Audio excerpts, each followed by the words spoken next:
bills coming early and your girl is the latest. And she's saying that she's down, but the crib always vacant. And you do $1's worth, but it's pennies that you making. And you trying to be the greatest. You gotta get creative when you from the side of town where the kids hardly make it. And you try to eat your mind, but the pigs always hating. And your freedom's on the line, and it's years that you facing. And you trying to be the greatest. All right, what's up?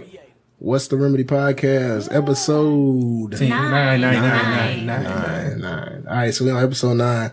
This is your boy, Dr. J. Mr. Wash. Ashley Ray. All right. What's up? So we back. The three of us, the trio. We back. We back. So how was everybody? We coming back after Thanksgiving break. How's everybody Thanksgiving? Turkey Day.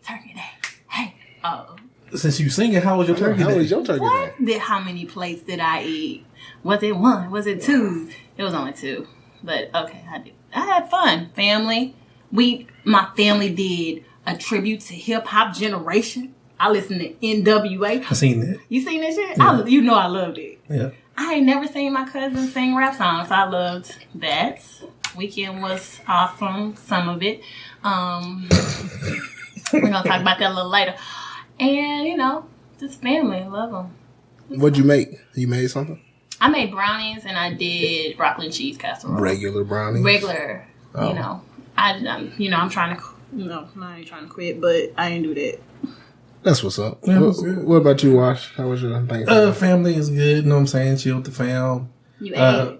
Ate, you know what I'm saying? How many plates you had? I actually just had 1. Oh, you suck. Anyway. Yeah, you know what I'm saying? So I didn't do it big, because I was tired. You know what I'm saying? Did me a 5K. Yeah. Congratulations. I know, man. Big accomplishment. Congrats, man. Oh my God. You know what I'm saying? I've never did that before. You know what I'm saying? Get your ass up off the couch. You got to do something. Man, okay, whatever. I'm talking about myself. Okay, I'm just you looking over here, nigga. Like you looking in the wrong. I looked at you because you need to get your money off the couch too. I walked Come on. around the house. That sounds about right. But yeah, I did the 5K, whatever, you know what I'm saying? Something different. That was a goal I had for 2017, so one of my goals. That's awesome. So yeah. So, Where do they do that? Where do they do that turkey trot at? they do it at different locations, I think, but this one was like in the gallery area. Like for Richmond. That's cool. So the Richmond and plus the You got a old post medal? building. Yeah, I got a medal and everything. You think you? You know what I'm saying? 3.2 miles. Let's go. Get it. Well, that's what's up. How about yourself? I had a good little Thanksgiving. My Thanksgivings are always good because my family, my mom and all her sisters always get together, and they always pick a different. No, I can't. Wait a minute. I can't cook, so I ain't gonna lie to nobody. I ain't finna act like I can cook because I can't cook either like that, but I throw in something. You know what? Normally, like when we have our little get-togethers and functions, I make this little dessert, and it's like is it brownies? It ain't no brownies. It's like Special. I don't even know how to describe it. It's like pistachio pudding with like a crust and stuff on it, and I don't know. My mama gave me the recipe a long time ago when I was little. You can make it. It's good. That's what you should have made. I know how to make some brownies with some nuts. And I get in there. Yeah, that's my special. That's the only thing I know how to make. I made it when I was real little, and then like every year I just made the same thing because I don't cook like that. I mean, I cook enough to survive. But I don't cook like was enough to survive. Yeah, he ain't gonna die, y'all. Yeah, no, I cook to save my own life, but not to feed the masses. But other than that, Thanksgiving was good. It was in Dallas. D-Town. Was in Dallas. Okay. Stayed in my sister's house. Hey. Went into her office. If you're in the Dallas area, Turner Family Dental. Awesome. But yeah, I went to her office, got a little dental work done before my benefits run out at the end of the year. If y'all got benefits, make sure y'all use your benefits before December. 2018 coming. Yeah, and hopefully you had open enrollment at your job or wherever, or if you're on Obamacare, open enrollment was earlier this year. Yeah. Hopefully you signed up for 2018 benefits, but use all your benefits up before December. That's what I was trying to do, so I was in her office for that. Thanks for the promotion. Hey, I need everybody to stay healthy.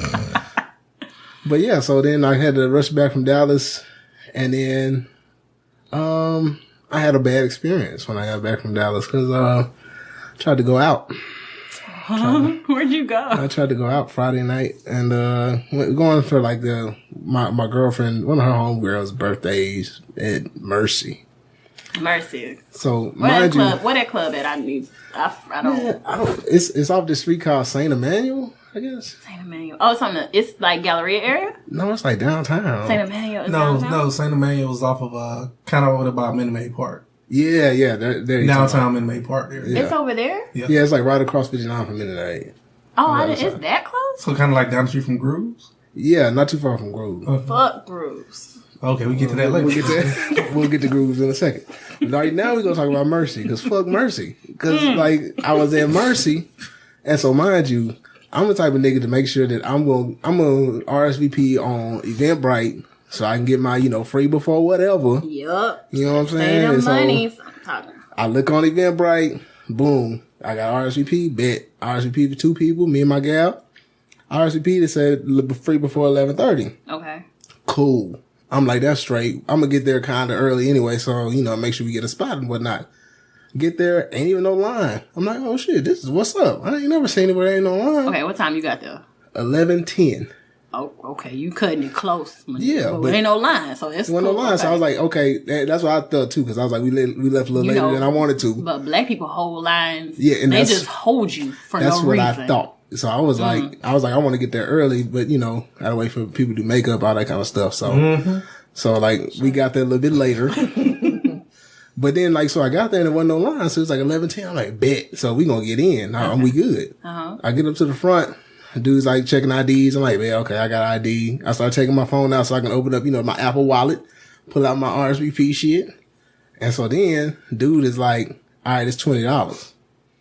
I'm like, what you mean? Like, it's RSVP? And he was like, nah, it's $20 at the door. I'm like, but we got RSVP for it. He's like, no, RSVP ended already. I was like, no, your RSVP ends at 11:30. That's what it says.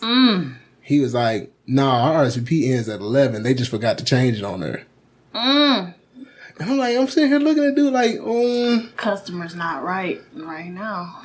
Right. But, and I think it irritated me so much because this is not the first time that shit's happened to me. Like, when I was in Atlanta, we were at like Cardi B Day Party, something like that. It was on Labor Day weekend.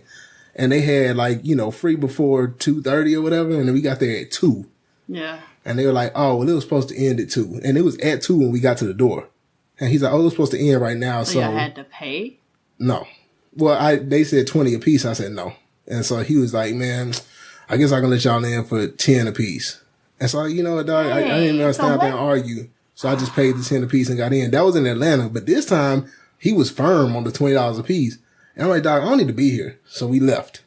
But I hate black people. Like, I hate going to black events where they like... I think, well, you said Atlanta, so I was going to say it was Houston, but now it's just like, damn. It's just black people events. I don't think it's black people events also, y'all. I've been to events in Vegas that white people's doing it, and they got me. They got me for real. They got me on a party bus. They got me on a party. Talking about we got free liquor. It was wine coolers. Everybody screwed you. They screwed us in Vegas. We was there for a bachelor party. Another group of guys from another party was like, hey, you know what I'm saying? What's going on? Y'all, what y'all here for? We was like, my partner getting married, blah, blah, blah. Mm-hmm. They was like, well, shit, we finna go. Hey, here's this big bottle of Ciroc that we got, whatever. Here you go. And stuff. So he gave us a bottle of Ciroc. They was like, man, congratulations. Gave it to my partner. Yeah. As soon as they walked out, one of the bouncers, one of the club people came over and was like, hey, we need that bottle. We was like, what you talking about? You know what I'm saying? They gave us our bottle. They gave us our bottle, whatever. No, they bought that bottle from the club, and you can't give any liquor in here, so we gotta take that bottle back. They don't. What you mean? They gave it to us, so they paid for it. They paid for it. They was like, but they can't give it to us. Yeah, y'all didn't pay for it. Yeah, we some niggas, pretty much. Yeah, they were gonna make y'all pay for it too. So they were gonna make double. That's why you can't just say it's black people. It's people like the promoters.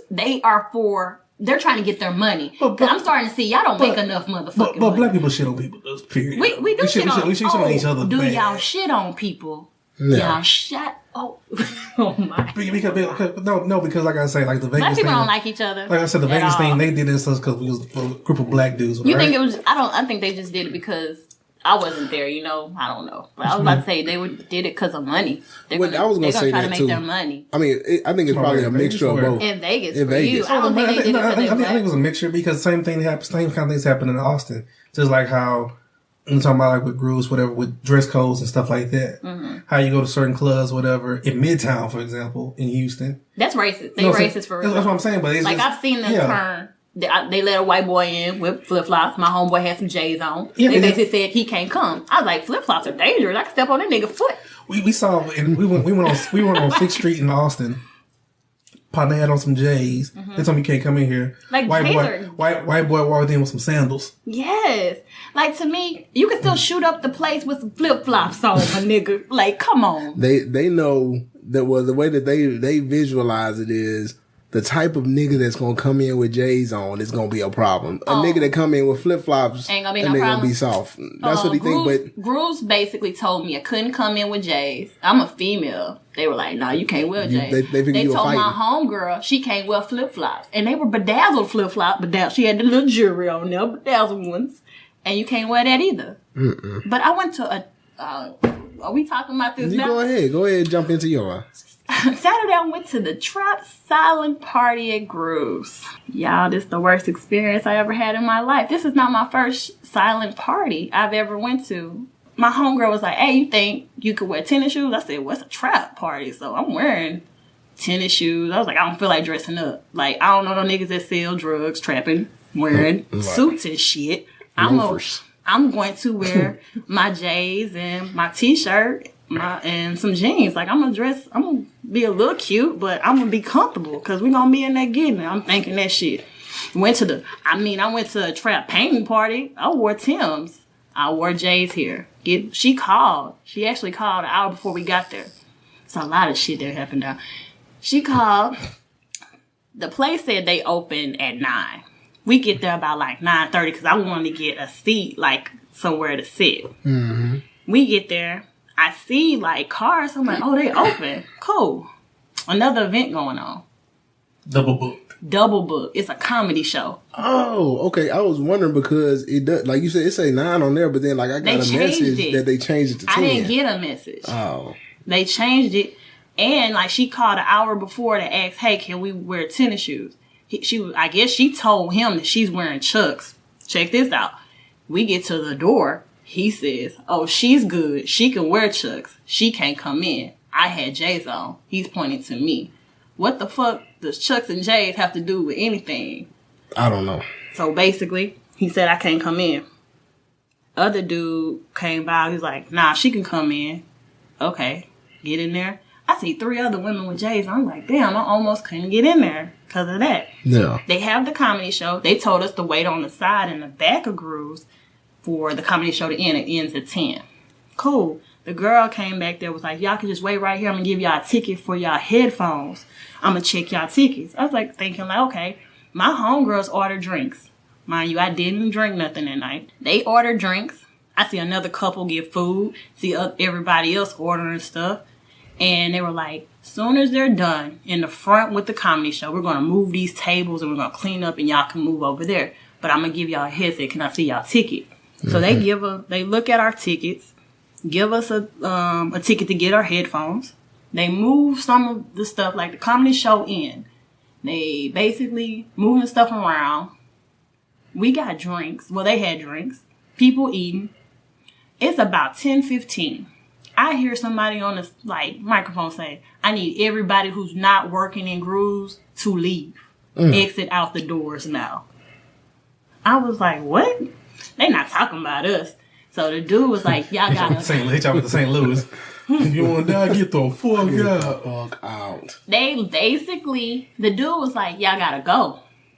I ain't gonna lie. I guess that we act like we ain't hear him. Because I was like, y'all not asking us to leave after we just ordered stuff, right? Like, yeah. Basically, I didn't want to wait in the line either. That's why I came early. I came on time, to be honest.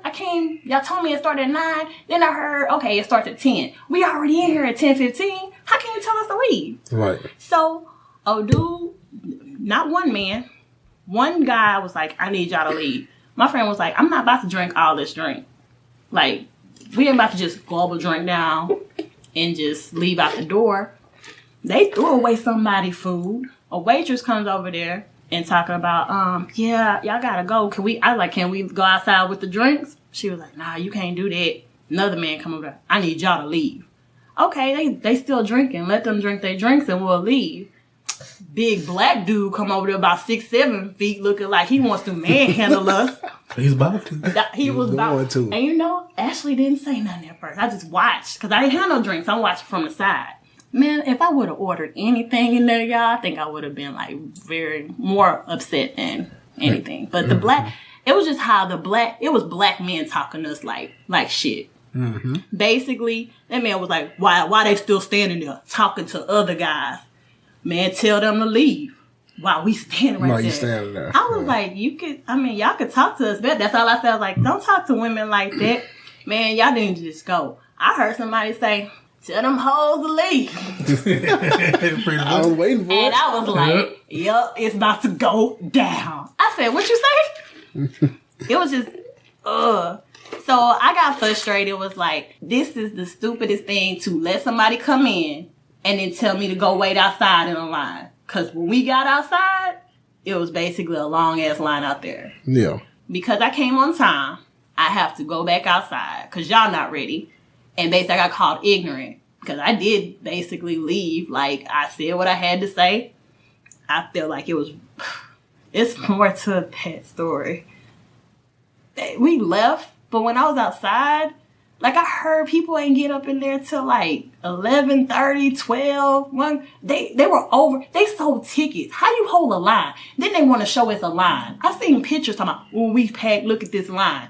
You sold tickets for us to get in. Right. When my first silent party I went to, basically, you just walked in, you gave them your ID, you got your headphones, and you go wherever you need to go. It was never a line. And it was still packed, and they made their money. It's like, I heard people didn't get in because they oversold stuff, oversold their ticket. What time you got in there? I got in there about 11:45. 11:45. No. How long you waited in line? About at least 45 minutes. I got there like you right shouldn't have to wait. Why are you waiting in line? That I didn't know. I didn't understand what was going on. Like because we gotta get these pictures. We gotta get pictures to show. Oh, it's going down in here. It's lit. It's lit. Get down here now. The men were very disrespectful. The women in there but I guess helping with the tickets or whatever. Very, like the first lady, she wasn't disrespectful. But the other women, like, don't tell me you gonna hold my glass of liquor and put my name on it. Look how long it took y'all to get in line. We came, like, come on, we ain't no kids. You'd have been outside for a while. Like, y'all basically played us. Then I watched a group of kids that did not look like black people. I don't care what they said. They were profiling like a motherfucker. How black people gonna use reverse racism? They profiled these people. These kids were like maybe 21, 22. You could tell them they're college kids, but they were like punk rocker kids. They told them at first, hey, you can't wear no hat. Okay. Dude went back to, I seen, he was like, oh, I can't wear a hat. They said that. Because we were still outside. He was like, oh, they said I can't wear a t-shirt. I just got in with a t-shirt. Yeah. Like, they were just making up rules as they went along. It was no dress code at first, but 5 hours before it's a dress code. Yeah. You changed the time. You overbooked. But you about to throw another. Anybody that never went to this, I advise you not to go. Because the promoters in grooves, y'all didn't give a fuck about nobody. Y'all here to make money. Yeah. And black people events, the more I go to them, I'm going to say half of them I appreciate. Half of them, y'all just take my money. I think the worst part of the black people events, and it may not just be black people, but from the events that I go to, because I'm black, the events that I go to. It's so unorganized. No, my one pet peeve, like more than anything else, because I have a lot of pet peeves with these events, but my one pet peeve is holding the line. Like, I don't see the purpose. I don't see the purpose. Like in college, I remember. That should have never been a hold the line. You bought your ticket. Right. But like, even any other time, like in college, I understood hold the line because you got to make people believe that there's somewhere to be. Yeah. You know what I'm saying? Like if you competing against other parties in the same area, like we at PV. Right. Like I'm competing with a party down the street. No, this party like, I lit. Understand, but like, if you at a club where I already paid my ticket to get in, what are you holding me outside for? If you're already prepaid, you got no your point money. To hold the line. Let's keep them moving. But the stupid part of it is they get you to prepay. Like let's say it was like this one was $25. It's the $25 prepay. And they'd be like, well, I mean, if you don't want to wait in this line, though. That's what in this girl said. She paid $40 to skip the line. Yeah, you pay an extra $40 on top to skip the line. Like, why? Yeah. Like, yeah, I understand making money, but just get people in so we can, This is my thing with that. I understand you making money, but then it's bad money because if a bunch of people start complaining and having an issue, you know what I'm saying? Yeah, you might have made money that night, but you ain't gonna make no more money ever again because people are gonna put your name out there. To be honest, nobody's gonna stop going. We ain't got that many events in Houston for them to stop going. I wrote to the promoter. He never got back with me yesterday. Nobody ever apologized what happened. Everything was, I'm going to look into it. This is the thing. But damn, if the same people, I'm looking on Facebook, the same people saying the same shit. Well, but that's what I'm saying. But that's just like the bourbon ball situation. Right. Yeah, that was sexual assault, whatever, right? But you know who the promoter is, right? Who promoted that party. Yeah. Yeah. If you start getting people with backlash start coming for them on their pages, from their promoter and stuff like that. Yeah. You know what I'm saying? Like you say, because the club is just facilitating whatever the event is. You go as a promoter. If everybody start hitting this certain promoter, whoever it is, with all this kind of backlash, whenever they try to promote or throw a party, they can't put their name on it because everybody know, fuck that, I'm not going to deal with that. I'll give you a good when I said I'm never going to Grooves again, it was so funny how people were like, oh, you still go there? I was like, shit, yeah, I do. And they were Grooves is fucked up. But like, okay, so I'll give you a good example of like what you're saying about promoters and clubs, because clubs don't last that long in Houston or anywhere really, but clubs die out. But the thing is, it's about the promotion, like you were saying, because like, okay, we used to go to this place, Atlas opened up over there off Washington. And Atlas used to do, and I think they still do it, but nobody goes now. Well, not that I know of. They do like a $3 premiums on Sunday afternoons. You know what I'm saying? And so like they had promoters there that, promoted for black people events. Yeah. And so like everybody had found out about it. So you see like half a PV in Atlas on Sunday afternoon with the $3 Hennessy, $3 Crown. Like you could get whatever for $3. So it was lit. And so all of a sudden, like one of my homegirls was doing her birthday out there, and then like the club dropped the promoters because they said they didn't want that crowd there anymore. So like at the end of the day, if you have a problem with a promoter, if you can raise hell about the promoter, the club will drop promoter. Because the club is too scared to lose business because clubs ain't gonna last as it is. So they definitely don't want the promoter there. And that's the crazy part because the people that, like the guy that was saying I was ignorant or saying, maybe he was talking about me because I was just like, this is so stupid for us to have to walk outside. I guess I wasn't listening to what he was saying. Yeah. For me to come I thought it was dumb for me to come in and then have to go outside to wait in line when you just let me in with a ticket. Like, I don't know if I'm gonna get back in here because the line was so damn long. I guess I'm wrong for coming. I should have came on black people time. That's how I felt. Like, damn, that's fucked up. I think that's what they expected. Man, they double booked that shit. They were trying to make some money. Yeah, no, a lot of shit they did was fucked up. As far as like double booking it, because like I said, I didn't even know because I was like, it was supposed to start at 9 and they changed it to 10. I didn't even know they changed it to 10. I was kind of like, damn, if I knew this. Yeah, if they was doing 2 events, they should never let y'all in. Yeah, basically. If you don't kick people out, let them in and kick them out, whatever. I think they don't communicate because even the Mercy situation on Friday when the dude went to us in at 11:30, it was because we had come from the other door. The other dude kicked us off the other door because he was like, "Oh, this is just for sections. Go around to the other side. That's where they doing the RSVP at."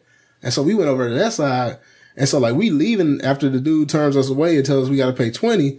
We going back to the other side, and like people are complaining to the dude that was at the first door, and he was like, "Oh, I thought it was over at 11:30." Like they don't communicate with each other. No, they don't. You could tell because he was like, "Oh, I was told like she can't get in with it," and I'm like, "You just let some females in with it." Yeah, like it depends on who you run into. I just feel like if I was a naked female, you'll let me, Right. It's fucked up. It's about who you run into, when, and all that. Who you know. Like, it's too much that goes into it where it could just be a strict guideline. But I don't like people to play me. Like, the one female that was working with them she don't hit me with it. Man, y'all acting real dumb. You know, if your ass is let up in here, got a drink, and you thinking you good, ain't nobody about to get a drink and go back outside and do this shit all over. Right. We grown. I ain't never did this. I ain't no damn child. Right. But we're making a big fuss about it. I'm going to have to wait in the line after something I paid for already. I'm not trying to get in free. My nigga, I paid for this shit. Yeah. So, basically, y'all fuck me. Thank you. At the end of the day. Basically, you fuck me. At the end of the day, man. They got their money. Well, yeah. But, best thing for people to do, I won't never go to Grooves again. Yeah, I ain't fucking with Mercy either. But just for all intents and purposes, for future reference for anybody, always check into these parties. And if you got a problem with somebody, man, call that shit out, man. Go call out the promoters, call out whoever is doing the shit. I did. But it is what it is. I can only do it's what not necessarily going to help every time. No, but they need to know. They know. Yeah, they need to know that they fucking up. At least, and a lot of times, like you said, they already know. Yeah. Because I can't lie. At first, when I went to Fox Hollow. My homegirl said she'd been there before. She told me she was like, dress comfortable. It get hot. Man, I wore heels to that. I was like, I'll never do this shit again because it gets hot. It gets hot. You want to dance. It was cool. Everything was smooth. They take your ID. They take your ID and give that stuff real back to you real quick. Grooves ain't even take your ID. Yeah. And that's why I also can't say that it's just all black events either, because like some of them events run smooth. Yeah. It just depends on who's there, who the promoter. That's why I say look out for who your promoters Whoever and stuff does are. the one at Fox Hollow, you do a great job. I'll be back. Grooves, nah. Y'all can't have none of my business. I'm straight. All right, so we gonna go ahead and start the show. Well, fuck the promoter. Who promoted it? Who promoting it? I'm not giving him no free publicity around this fuck that bitch. nigga, man. We're good. No, we'll say We're fuck good. that nigga. We let it go. Petty party. No petty Everybody, party. if you listen to this, we finna say the promoter now. You hit his punk ass up and say you throw a shitty party. No, you need to learn from your experience. It wasn't just man. I appreciate like people on Facebook broke it down. Like one girl, Bree, she broke it down. First of all, this happened. I was like, shit, she had more experience than I did, and I wasn't there that long. Yeah. I mean, like I said, overall, it's just a lot of stuff you got to look out for with dealing with these kind of parties. The worst thing I didn't like is I told my friends to come, and that's the worst thing. Like you telling them to come out to this shit, and it be like that. Yeah, you're like, hey man, let's make sure you get your tickets because we gonna have fun. Nah, we ain't have no fun. And I don't like nobody taking my energy and making me feel like I'm wrong. It's a certain way you speak to women or just anyone. I never spoke to anyone, especially I already paid for this shit. How y'all talking like I'm trying to get in fucking free? Yeah. Everybody done paid this in this bitch. But with black people, especially black men, y'all always try to, sorry y'all in this bitch too. Y'all always trying to be big and bad. Don't argue with women.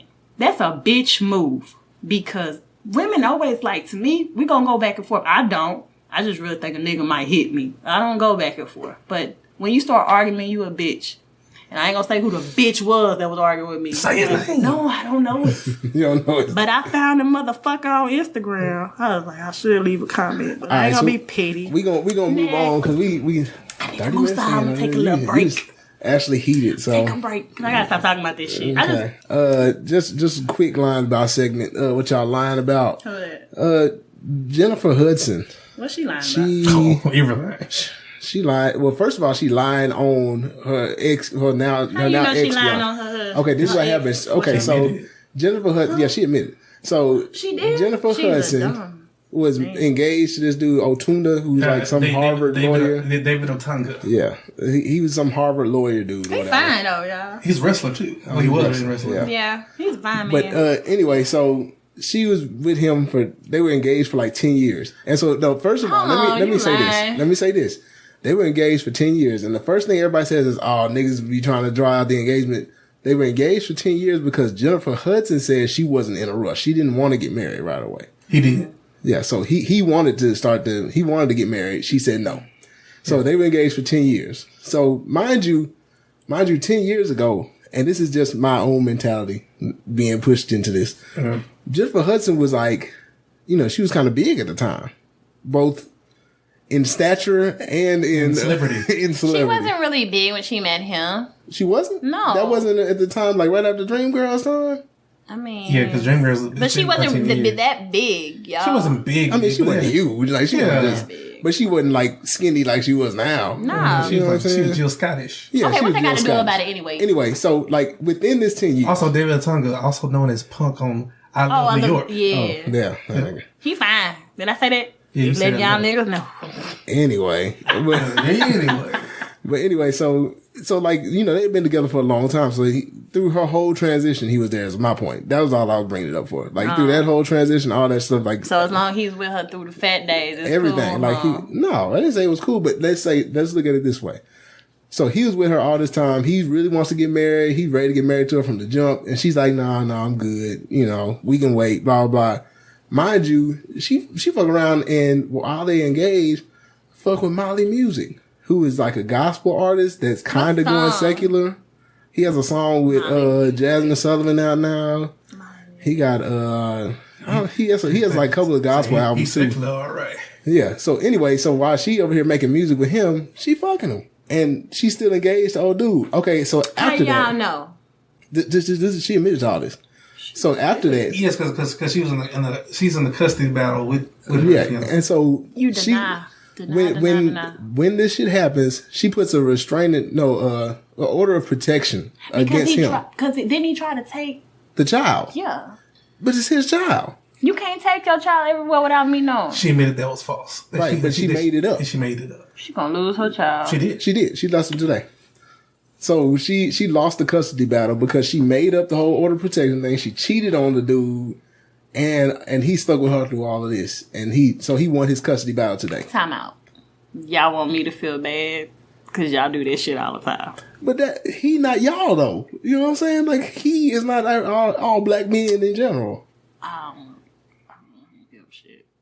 See, that's what's fucked up. That's what's fucked up. Y'all like, do that all so the it's time. justified because we do it all the time? Because somebody else cheated on a woman, this woman can cheat on that man. I mean, I guess the judge did the right thing and then keep him with the well, she screwed him anyway because he's a lawyer. So it's like right, she was stupid she set that thing up for herself. Yeah. Like she put the order of protection, like you talking to a nigga that's a lawyer and you gonna put these false order of protection against him? Like of course he gonna start suing and shit.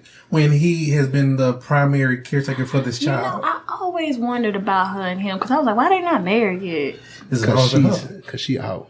She ain't she's a hoe because she don't want No, she a hoe because she was fucking another nigga. Like, but niggas do that all the time. They hoes too. What the fuck? Okay, I'm just making sure. I'm just making sure. But they were respectable men. What are you talking about? Those are great gentlemen. Yeah, I don't really see nobody saying dudes are hoes. Y'all just like, oh, that's fucked up. Man, everybody's hoes. I mean, okay, yeah. y'all don't say. You just I bet y'all don't say. Yourself. I bet y'all don't say like, oh, Jay-Z's a hoe.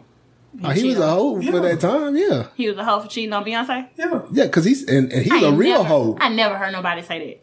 I'm saying it. You asked. You never asked. You asked the question.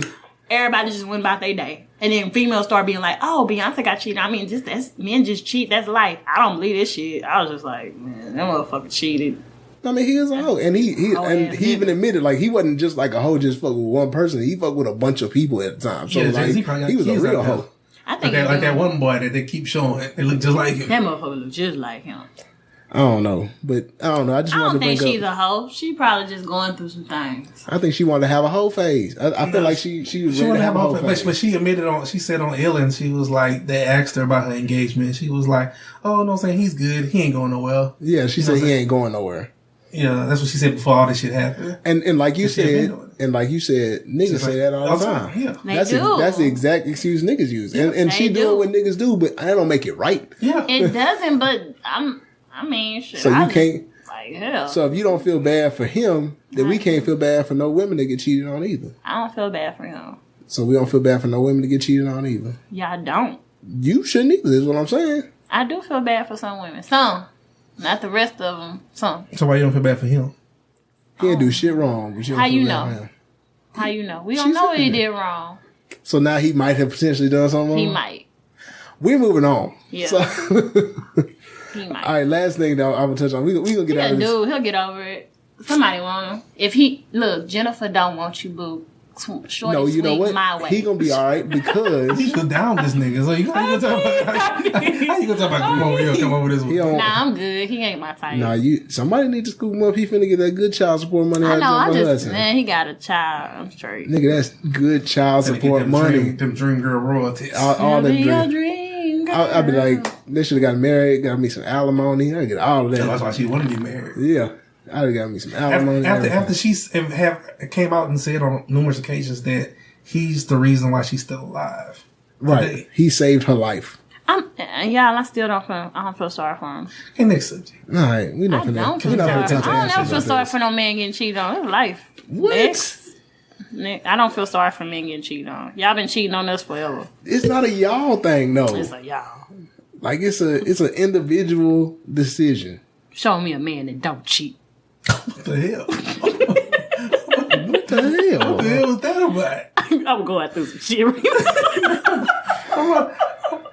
I'm about to say, you looking for a man that will show me a man that don't cheat. But you want a man. Yeah. I didn't say I want no man. I ain't saying you want a man like right now, but eventually, you know what I'm saying, you want to settle down and stuff. But then you kind of just saying... Oh, let me stop that. I don't think every man cheat, but I mean, hell, you know, they out here. Man, look. We gonna move on. Yeah, I feel sorry for them good men out here. I feel sorry for y'all.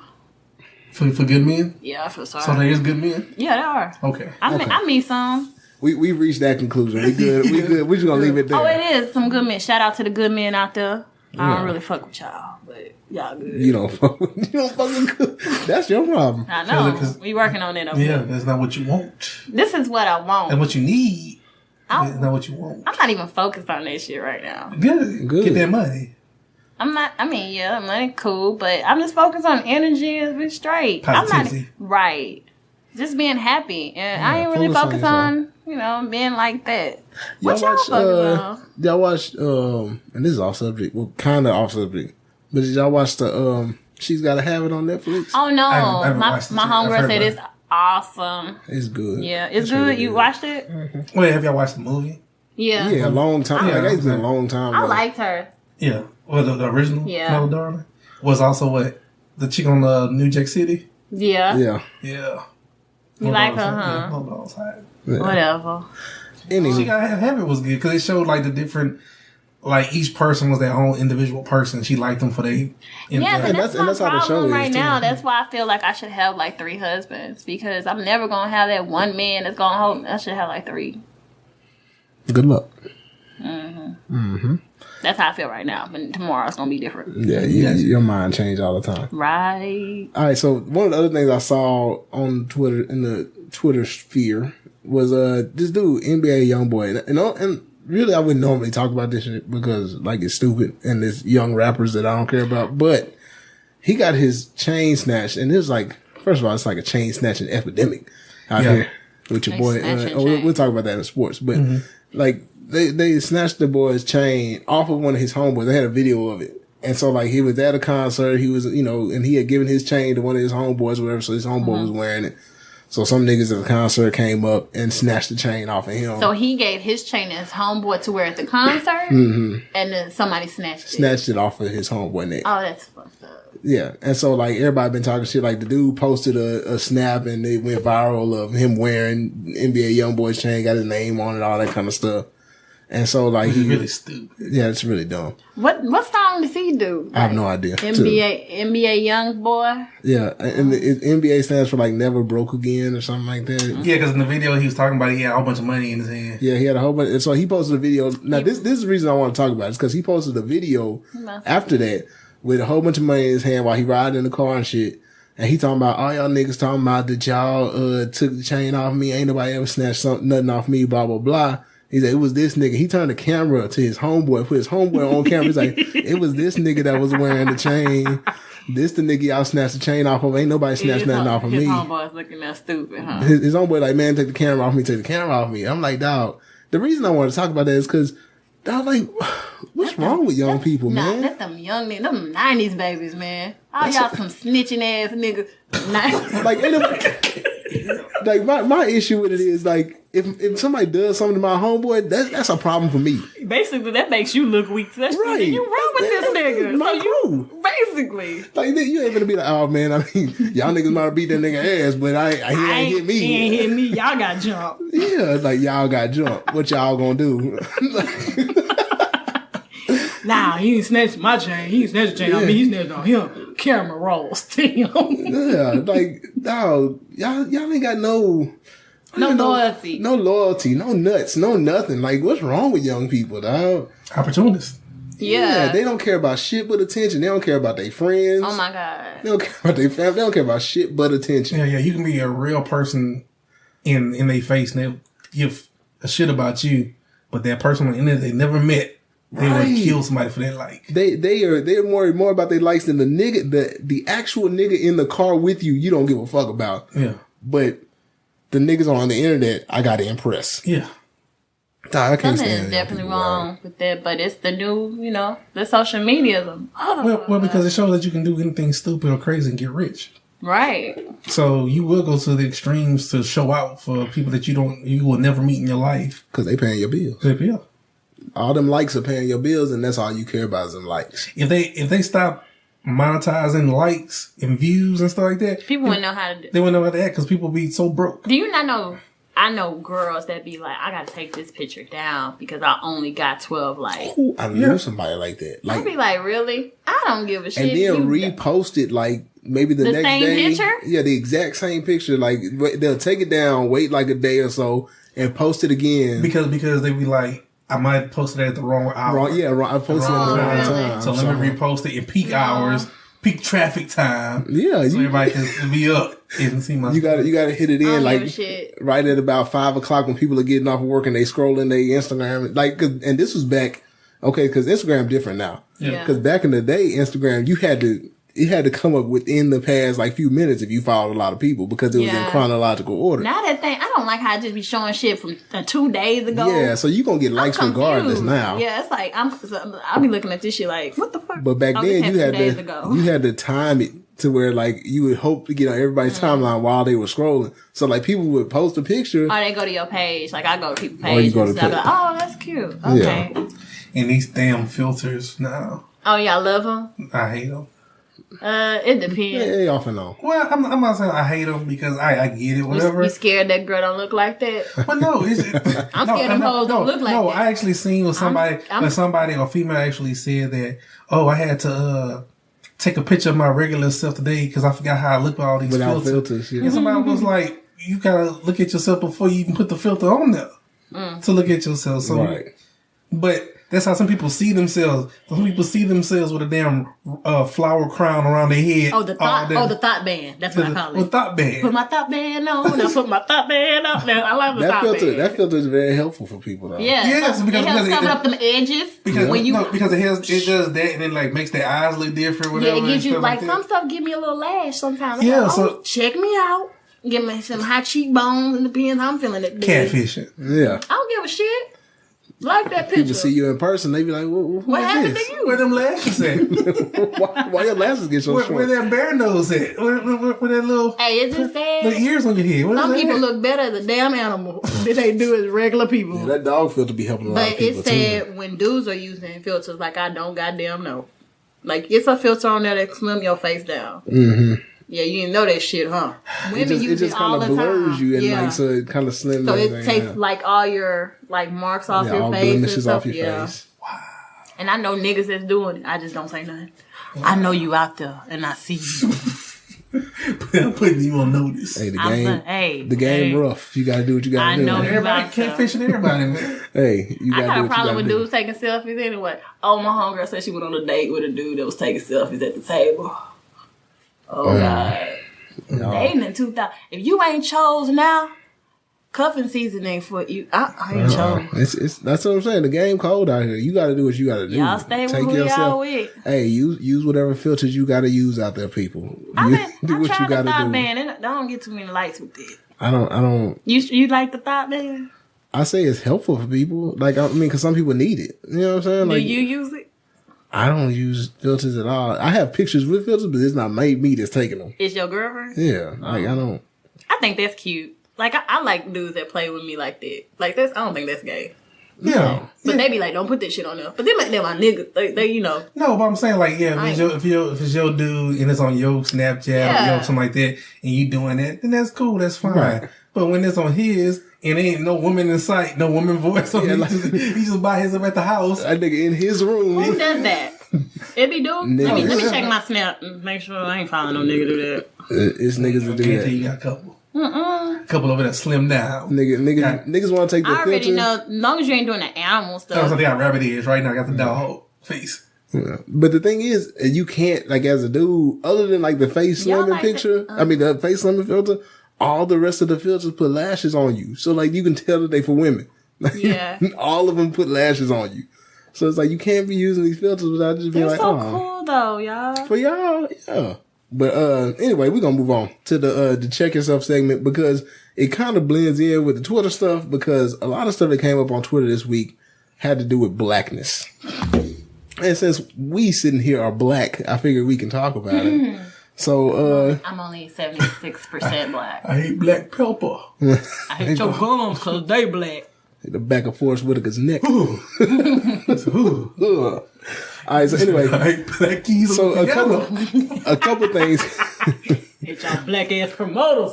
Black ass niggas in the club.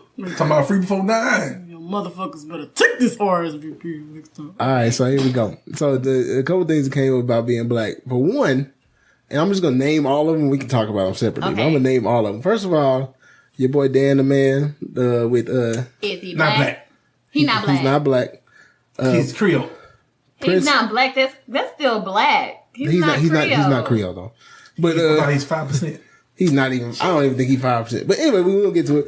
And then also Princess Meghan. Well, she's not a princess yet, but she got engaged That's to my Prince Harry. girl. That's my cousin. Yeah, I'm a she claim. got engaged to Prince Harry, and a whole thing came up about her not being black. Black enough. I heard. Yeah, well, not being black enough. People didn't believe she was black at first until like people started pulling out Now she pictures of her look mama. Creole to me. Yeah, like you can tell. Yeah. You can tell she black. But that okay, so that's what we're gonna start this off with. We're gonna start this. Let's see them nuts. We're gonna start this with how do you know when somebody black? And you can just answer that how you want to. How do you know? You when go somebody- first. Me? Yeah. Okay, so for me, All right. for me, I feel like you can see, like, cause black people got strong ass features, dog. Like, it's features that black people possess that you can see. Like, it could be Like lips, the lips. nose. I can't lie. I love my lips. You know, Thank you. even like high cheekbones or something like that. Like all the stuff that you see. That There's a people lot of paying stuff for? that, yeah, What people that paying like for? that are naturally black features, and you can see them on people. And then hair, like you could tell when somebody ain't got, really. Don't you say good hair? What you about to say, sir? I was gonna say straight hair. Okay. Yeah, Straight. like I know some straight hair black people. Next. some like real straight hair black You people. better let them know we know some. You better let them know. Yeah, You we better do. let them know. Oh, okay. Yeah. We do. Okay. Next. Go to a Catholic church with a lot of black members. Yeah. Oh. You will see. You're gonna see it. You will see real Creole people. Yeah. Oh, Stuff okay. Like I got Yeah. people in my family. Like, Yeah. yeah, they got straight hair. Yeah. I can tell when somebody's black and not whatever other race they have. What makes you black? What makes me black? I don't know. I've been black. I'm just Boudin with cheese. Makes you booty and cheese. Boudin with some cheese. That makes you black? Makes you black, but you eat. Oh, really? It does. White people eat boudin. They do. I'm saying, but you have a lot of people now. You have people That's like different. Louisiana. But I'm saying, but you have people of different cultures that do a lot of different things. Like there's a lot of stuff we can name that black people do, right? Mm-hmm. There's certain white people mess with. They fuck with. Like, okay, for Thanksgiving, you call it dressing or you call it stuffing? Yeah, call it dressing. Black people call it dressing. White folks call it stuffing. Yeah. I think dressing and stuffing are two different things. So. I did. That's what I tried to say, but unfortunately at stuffing work is we was different. getting into it about that's not. But yeah, but I I guess we're bringing this up because like being black, like it's part of even your mental health because like black people deal with a lot of stuff. And so like it's important for people to know when they identify as black or when they don't identify as black because identifying as black changes a lot of things about your life. You know what I'm saying? It do. And so like, okay, I'm 'cause already looked at. one of the arguments that comes up is like mixed people. Cause like Meghan, Meghan Markle that's supposed to be married to Prince Harry, she's mixed. And so like people are like, well, if you mix, like some mixed people don't really consider themselves black because they feel like, and this is a good argument and we can talk about it. But there's a good argument that like mixed people say that they don't like to consider themselves just black because they feel like they're leaving out the rest of their family. Yeah. So like Tiger Woods was saying. Yeah. Remember he said that, okay. He's Cablasian. Cablasian. But then because we're just not black. Nobody's 100. What's black? Nobody's 100% anything. But when you mark that checkbox, ain't nobody saying you black, white, mixed with Puerto Rican. What you gonna check? Other. Yeah. You can check other. Everybody can check other then. You can. But there was and this is one of the things everybody knows what the one drop rule is, right? What's the one drop? Y'all know the one drop rule? No. Okay, so this came up during Jim Crow time. So like, you said what? I know about the paper bag test. Paper bag test. But no, the one drop rule was like, 'cause they were trying to figure out like for the census and voting things, all that kind of stuff.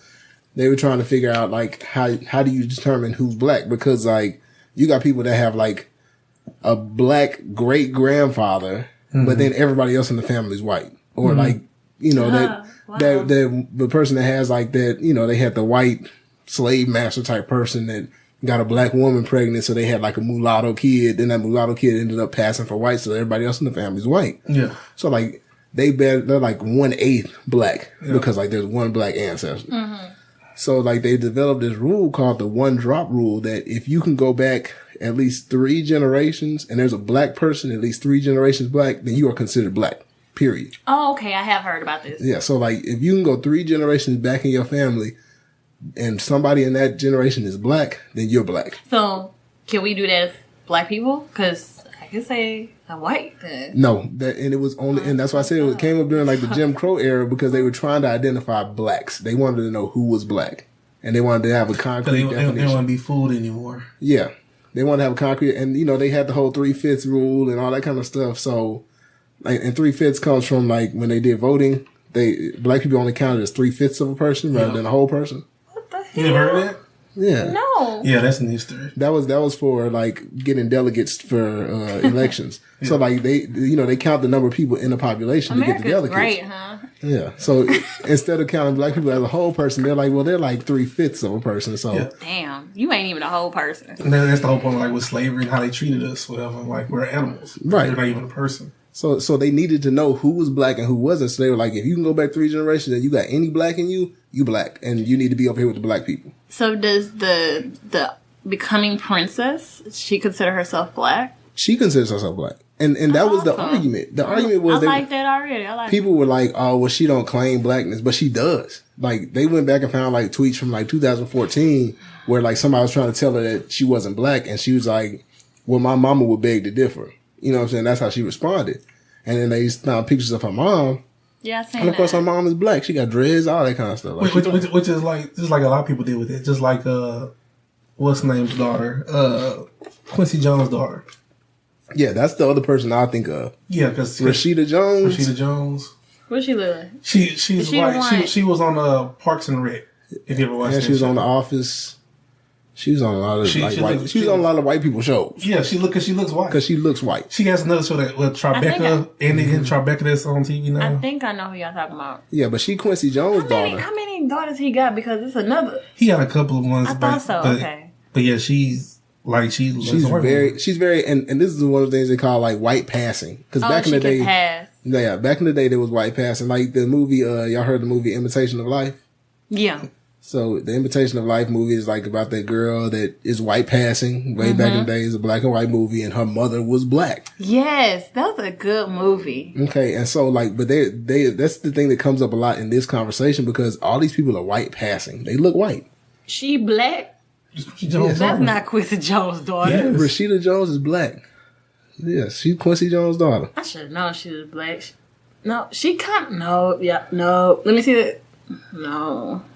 That's Rashida Jones black. That's just like also like what's her name too? She don't look black at all. Old girl from Saturday Night Live. What's her name? I was just thinking of her earlier today too. What she played off of? She's Minnie Riperton's daughter. Yeah. Oh man, is it Maya Rudolph? Yeah, Maya Rudolph. That's what it is. Maya Rudolph. She played in like Bridesmaids. Oh, she looks black. She looks black. That lady don't look black. No, but some movies. Yeah, she look black. Some movies, Maya Rudolph kind of is white passing. Yeah, she's white passing. She's white passing. She's black. On a regular, you could tell she's black, and she don't deny it. Like she talks black in some. I know, but she's black. You can't fool me. But Rashida Jones is the same amount black as she is. No, she might not be, y'all. Y'all don't know how much blackness is in their blood. Quincy Jones black. So you say. Oh hell. I'm not gonna argue with you with that one. Yeah, nah. Quincy Jones black, so she black. But yeah, so like it's hard for people to tell, and it's kind of hard people to. Okay, so like getting back to Dancing Dan from the Dan Rue. Dan Rue from the videos. What they say? The knick-knack paddywhack. The Peter, pick up, pan. Use the one? You the man that, yeah, that's the one. That's the one. Oh, yeah. okay. Yeah, so, Dan, what are you doing? So, this is what happened with Dan. Dan was, some video came out of Dan where he was arguing with one of his homeboys, and the dude was like telling him he can't say nigga. And so, his argument back to him was, man, you say cracker. If you say cracker, I can say nigga. And so, like, the argument went back and forth. He's like, well, say cracker. And the dude said cracker. And so Dan was like, well, nigga. And he said, I say nigga. I say nigga and don't nobody care. Like, and so, mind you, nobody hear Dan talking all these videos. Yeah, he never talks. I don't even know what he sound like. So, like, when he started talking, I mean, he talked like a nigga, but I mean, like. He talks like a black dude. Oh, he talks like a what? like he talks like a black dude. Because in some of the videos when he has talked with her, like, he be doing something with some females. Yeah, But it's because I think that's who he's been around. But this is the thing. So he came out and was like, you know what I'm saying? Like all this shit came out and everybody was coming at him about it. And so he released he didn't release a statement, but he put some tweets up. Like, you know, it's basically like releases a statement because you put a whole string of tweets together. Mm-hmm. But he was saying that, you know, he passes for white. He said he promotes himself as white because it gets him more attention. Oh, wow. He said, and so like he may say that he's white because, you know, that, you know, gets him more likes and all that kind of stuff, but he's really Creole. And so, mind you, like he has pictures of him and his mom, and his mom is like really white. Yeah, I've seen his mom. Like, she's super white. And then he has pictures of this dad, quote unquote, but his dad is white too. And so then he comes out with another statement. He's like, oh, that's not my real dad. That's my stepdad that I grew up with. My real dad, I don't know. He said, but my mom tells me he's Creole. And like, so everybody starts pulling up all these old pictures of Dan from when he was a kid and when he was a teenager. Oh my and gosh. Like when he didn't have a beard. Yeah. And snowflake. Yeah, he white. He white as snow. And so like his whole argument for saying the word nigga is kind of. Are you offended he said it? I was more offended that he felt like he could dance the line between white and black. Like saying the word nigga, that's bad. He tried to make it work for him, like propaganda. Yeah, like I can be white when it benefits me, but I can be black when I want to say nigga. Like that don't make sense to me. I don't like that. Like that was more offensive to me than him actually saying the word nigga. Like saying the word nigga, yeah, that's bad, and I don't think he should. But I don't think you should be like, hey, I can get the benefits of being both races. Even if he was mixed, I'd be mad at that. Like, let's say, like if Rashida Jones or somebody came out and said, well, I'm going to be white when I need to be and I'm going to be black when I need to be, I'd be just as mad as her. Yeah. Because you don't get to, I mean, I know you do get to because you are mixed, but. She can't use the word nigga. I'm going to be so confused she say that shit. Like, I remember I'd be like, no, bitch, you can say that. They called her on a red carpet. It was funny as shit. Like, the white lady was interviewing her and she was like, oh, you know what I'm saying? Rashida Jones, we have Rashida Jones here. You look so nice tonight, whatever. Oh, you look like you've been on vacation. You got a nice little tan and stuff. You know what I'm saying? Where you get that? You know what I'm saying? Where you go get that tan? She was like, from my parents because I'm black. Yeah. You know what I'm saying? Oh, wow. Like her skin is actually pretty dark. Like the pictures, she gonna come out white because of the flash and stuff, and because on camera she looks kind of white. But her skin is actually like she's just light skinned. White. She's light skinned. White. But she light skinned. Even that, she look white. I've seen some black people that are that light skinned.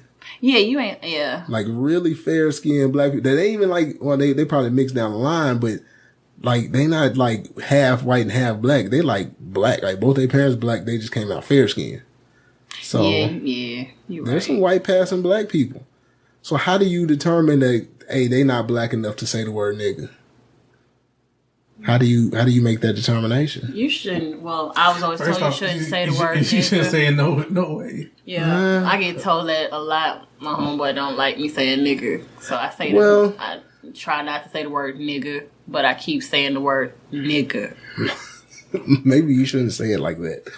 How should I say it? You sound like you sound like you sound like you say with an ER on it. Oh my bad, nigga. Yeah. Nigga. It depends. Okay. So I mean that hit him with that Antoine Fisher. Nigga.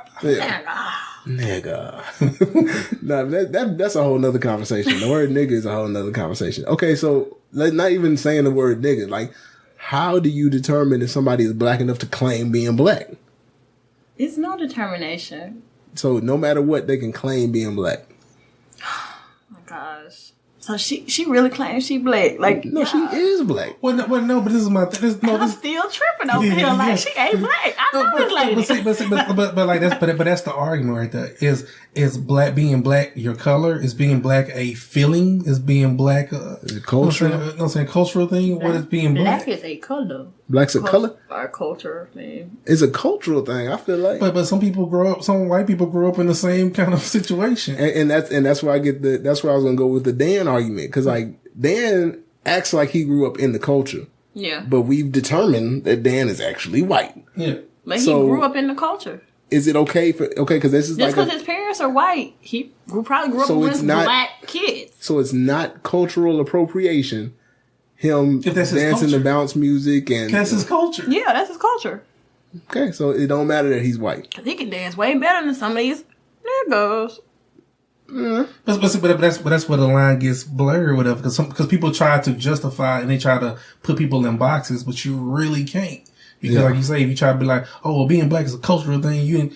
A lot of white people, Hispanics, whatever, all grew up in the same area. It's like telling somebody that's black that grew up with a lot of Hispanics.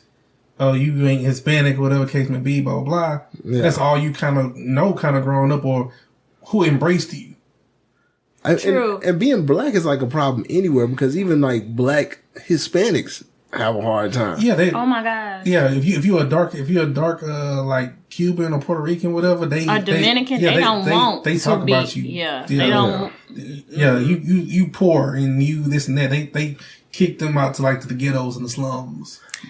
That's so messed up. The funny thing is, this also came up in y'all know what Bollywood is, right? Yeah. Like with the Indian movies and all that kind of stuff. Yeah, Slumdog Millionaire. Yeah, became an issue in Bollywood movies because they were saying that like they always keep hiring light skinned Indian people or they don't want the darker.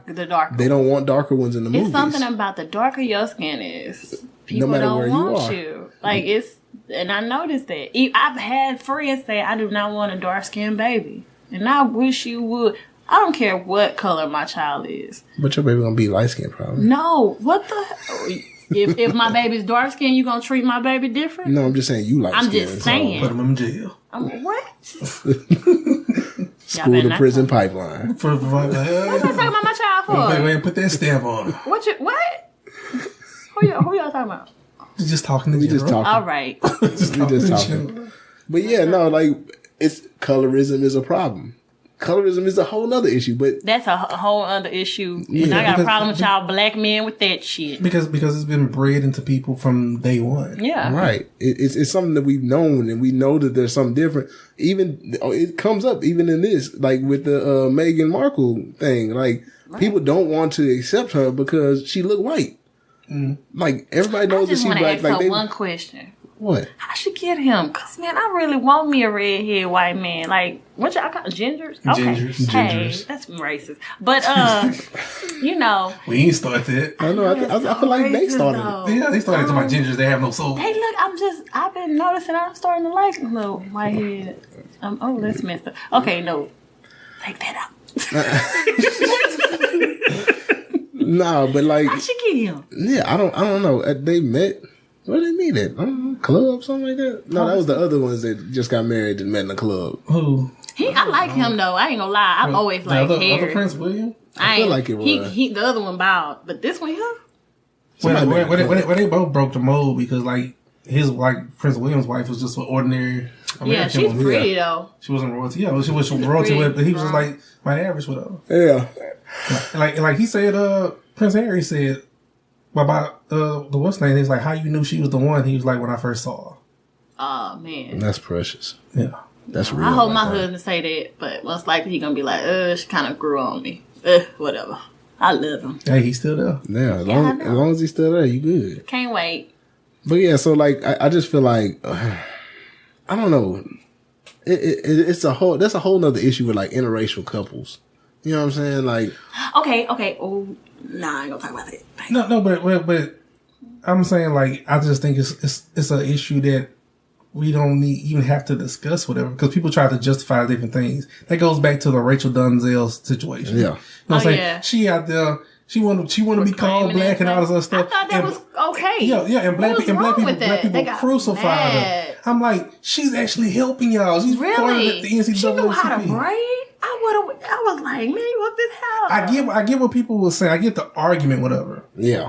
You know what I'm saying? Of what was wrong with it, whatever case may be. Yeah. But they crucified her for wanting to be something. It's like, I would have been more like, why you want to be black? It's hard out here. Yeah, it's hard to be black. Like, use your white privilege. Right. And stuff like that. But, you know what I'm saying? But like I say, we are internally at times, a lot of black people are crabs in the bucket. We refuse to let somebody else succeed, somebody else get ahead of us, to believe somebody else is better than us that looks like us. And it's like that every day. Workplace. Oh, yeah. Workplace, school, the club, you know, the damn promoters. But I was going to say, for that Rachel Dolezal situation, I feel like in any of these situations where we talk about like people judging people's blackness, whether it be Dan Rue or, Meghan Markle, whoever, like when we talk about people and determining how black they are, if they can be accepted as black people and blah, blah, blah. I feel like blackness and black culture is like one of the few things that black people feel like they have. We don't have wealth in this country. We don't have control of a lot of stuff. Yeah. What we do have control of is our culture. We don't even have really control of that. No, because they steal it anyway. Yeah, they steal it. Like, you know what I'm saying? So all of a sudden, Kim Kardashian and them start wearing what they were, braids. Yeah, they got braids. And they that's fashion. Call them, we've been wearing cornrows. And so like people are getting mad about the stuff that people are taking away from black people because they feel like that's all we got. Yeah. All we have is our culture. And so we gonna fight for, hey, I want, if like when Rachel Dolezal, even though she was doing great things for the community, she came out and said, I'm black too. And you're like, wait. You know what I'm saying? This is all we got. All we got is our color. All we got is our color and our culture. And you want to take that from us too? You already white. Be happy to be white. But this is my issue with black people with that. Like I said, I understood the Rachel Dolezal argument. But when people take our culture or appropriate our culture, at times when we really need to fight, people don't fight. Right. People make a comment and just kind of brush it off with them. Yeah. I was watching Cadillac Records yesterday. It was on TV for no reason. It's a good movie. Yeah, I was watching it. But then it was like how the Chuck Berry stuff, how the Beach Boys stole his music. Mm-hmm. But like I'm saying, they was stealing back then. Yeah, it was stealing stuff and everything. That was like, and he sued and ended up getting his money for it. Yeah. And it's like that. But it's like cultural appropriation. Like you had people going crazy mad at Auburn University or whatever because at the football game they swag surfing. Mm-hmm. That's a historically black college thing.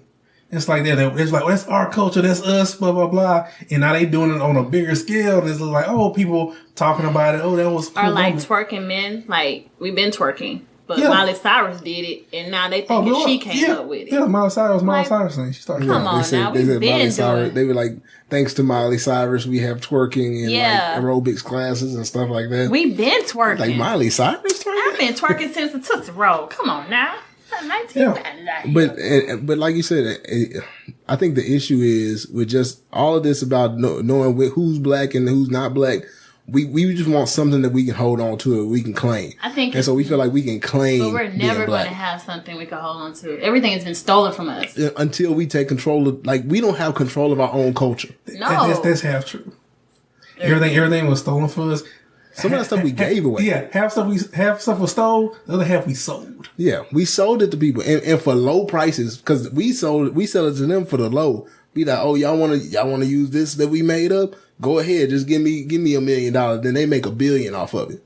They making $1 billion off of rap, and we happy to get. Oh, I got a couple million on this deal, but they making billions of dollars off of us in rap. Hip hop, because the Grammy nominations came out today. Yeah, hip hop dominated the Grammys. And so like I think three rap albums are up for album of the year. We are dominating, and hip hop was named as like the #1 music genre last year. Wow. So like, how is hip hop the biggest thing in the world, and black people only have a small stake in it? They know what they doing, boy. Like we sold our culture to them, and then we gonna get mad and be like, "Hey, that's our stuff." I mean, we got to stop giving it away. We owned our culture. We sold it. Now we work for the culture. Yeah, we want to be mad. Yeah, that we not ownership when we owned it before.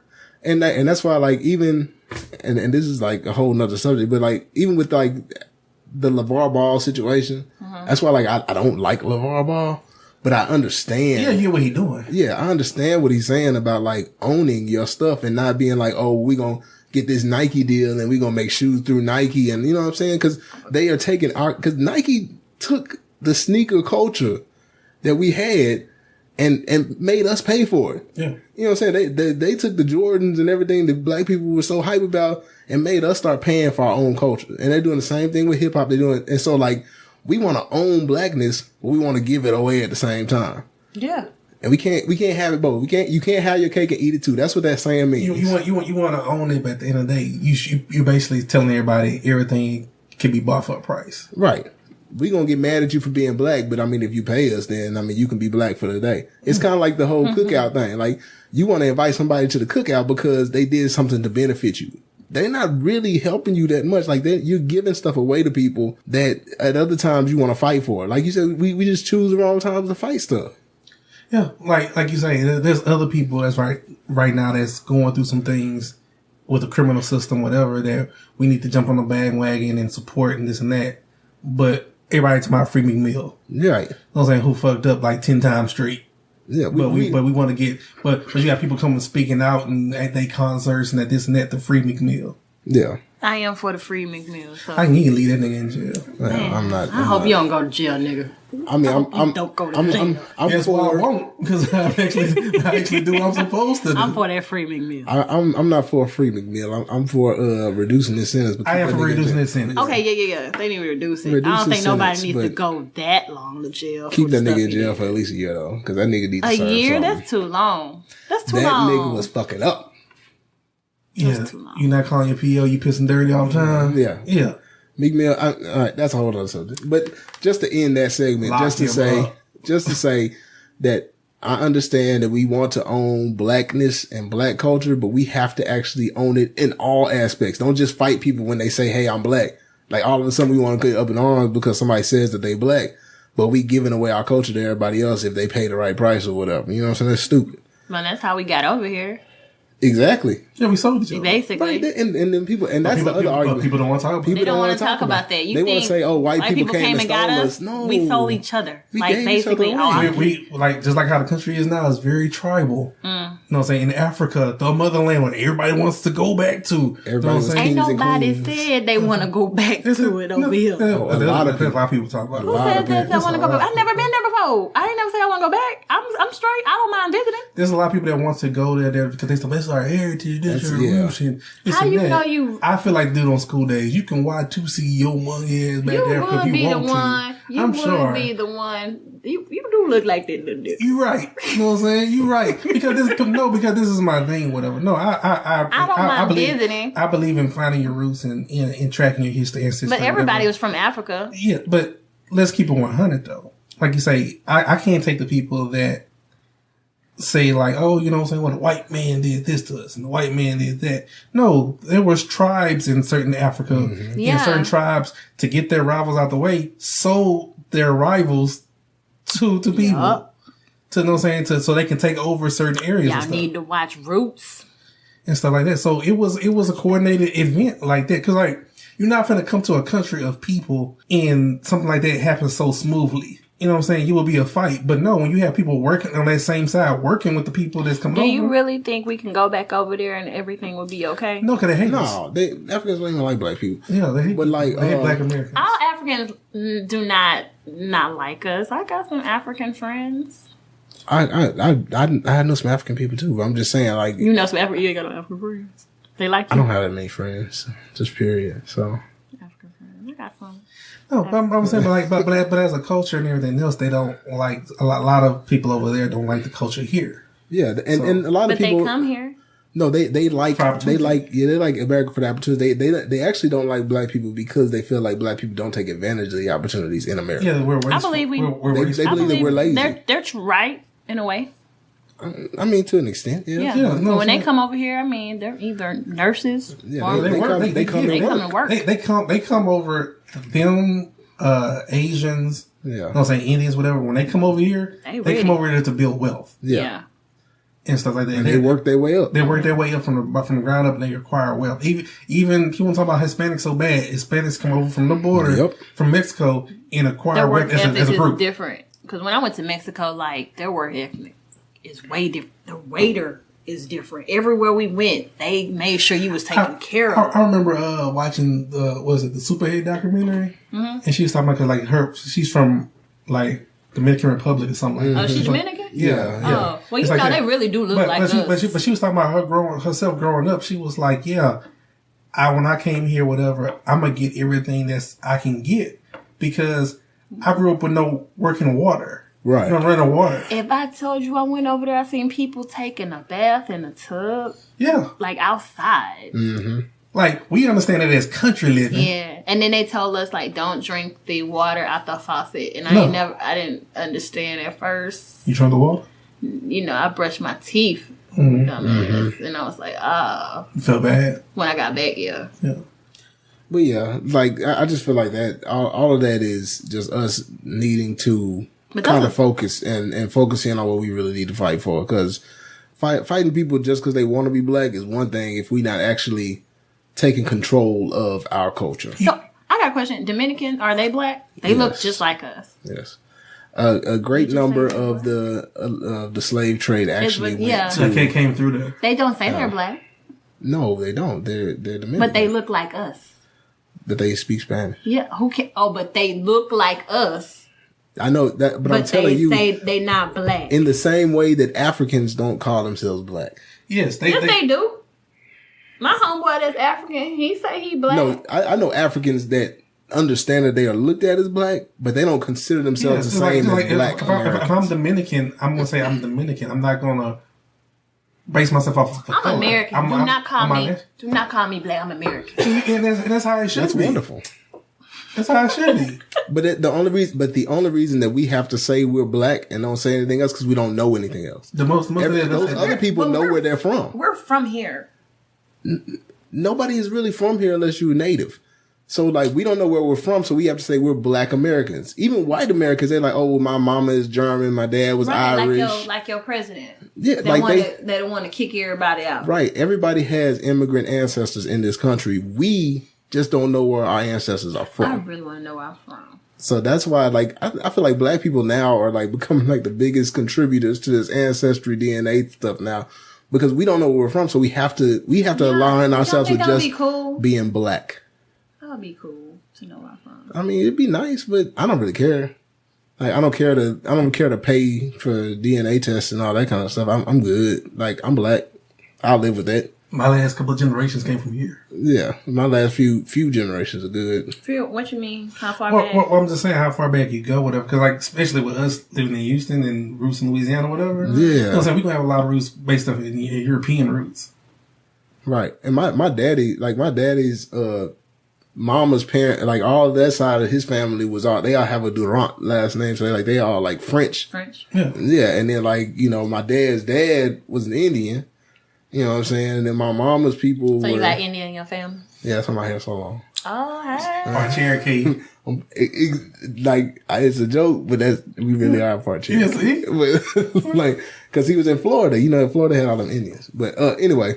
So, like, that's why I say, like, you say, people like, you're from Africa and stuff like that. I'm like, you know what I'm saying? Everybody's from Africa. I seen the documentary. Okay, what I'm saying. But I'm like, if you go back to certain points, whatever, you can be like, okay, especially like I say, what part of the country we're in now, you have a lot of people with European ancestors, like they go back 2 or 3 generations, whatever. Yeah, you know what I'm saying? You might have white grandma, white grandfather, whatever, slave masters and stuff like that. But you got, you know what I'm saying? That's and then like I was saying about Indians, a lot of black people say, oh, I got Indian in my family, but it's a lot, it's low key kind of true for a lot. Because Indians were taking in a lot of runaways and things like that, like in the reservations and things like that. So, like, Indians were mixed in a lot with black people, too. You know what I'm saying? So, like, it's hard to, like, really determine where you're actually from because we have such a mixture. Like you said, slave masters sleeping with the slaves. And then that's why you got, so many different mixtures of people. So, you can look up your ancestors and it may get you a specific part of Africa, but it may get you some French blood somewhere, and you be like, wow, my ancestors from France, and I'm black as hell. You know what I'm saying? True. So that's why it's just best for me. I'll just stick with being black, and that's why black is such a culture for people. Like it's all we have is being black. We can't say we African. We can't say we Dominican. Like that's why Dominican people, like, they don't really say I'm black. I'm not just black. I'm Dominican. I know where I'm from. You know what I'm saying? I'm from Dominican Republic, so I'm Dominican. I'm from Nigeria. I'm Nigerian. You know what I'm saying? Like, if you don't know where you from, you don't know where your ancestors from, black is all you got. I'm from Texas. Texas, motherfucker. That's where I stay. Let's go. All right, moving on. We're gonna move on to halftime. Cause dang, we kind of deep in this song, but we're gonna move on to halftime. Halftime. Big sports stories going on. They got that. What about Watts and your boy? Trey the Truth. Yeah, right. JJ Watt and Trey the Truth. Yeah, which is stupid. I didn't even see like what are they arguing about? Basically from what I read what Trey put and I read what JJ Watt put. Mm-hmm. Basically, just on the outside looking in, Trey mad because JJ Watt is not being transparent to his camp. Mm-hmm. Oh. Like, because Trey has pretty much said that he has reached out, or his people have reached out, which we know one of his people. Mm-hmm. You know what I'm saying? Y'all know one of his people? Yeah. Yeah. You know what I'm saying? We have reached out to JJ Watt's people, whatever, and he hasn't got back to him.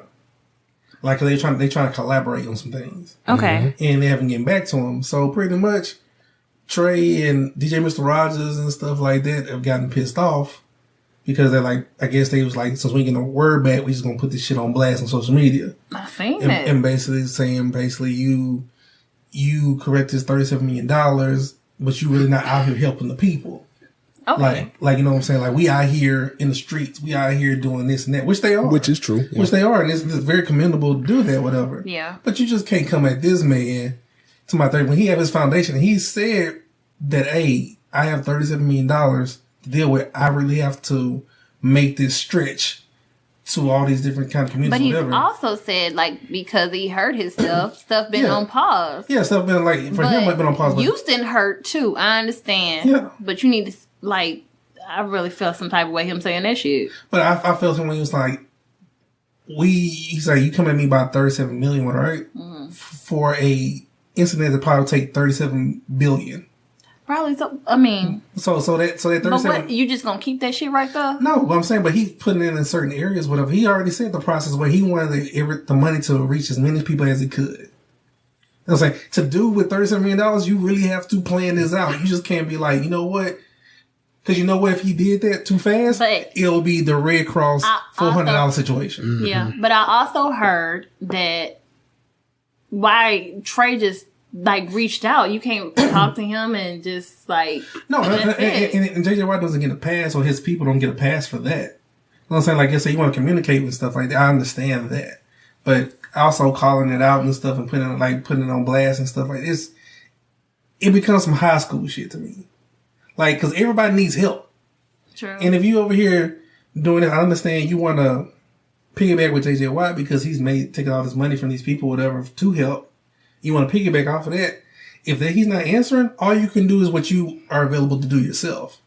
Mm-hmm. Like, you know what I'm saying? You have the movements, whatever. You have the radio stations on your back. You're saying basically he shouldn't have been petty and put anything on social media, said anything. He should just made his move. I think it was okay for him to say something, but the way he went about it went off like it's an attack. Yeah.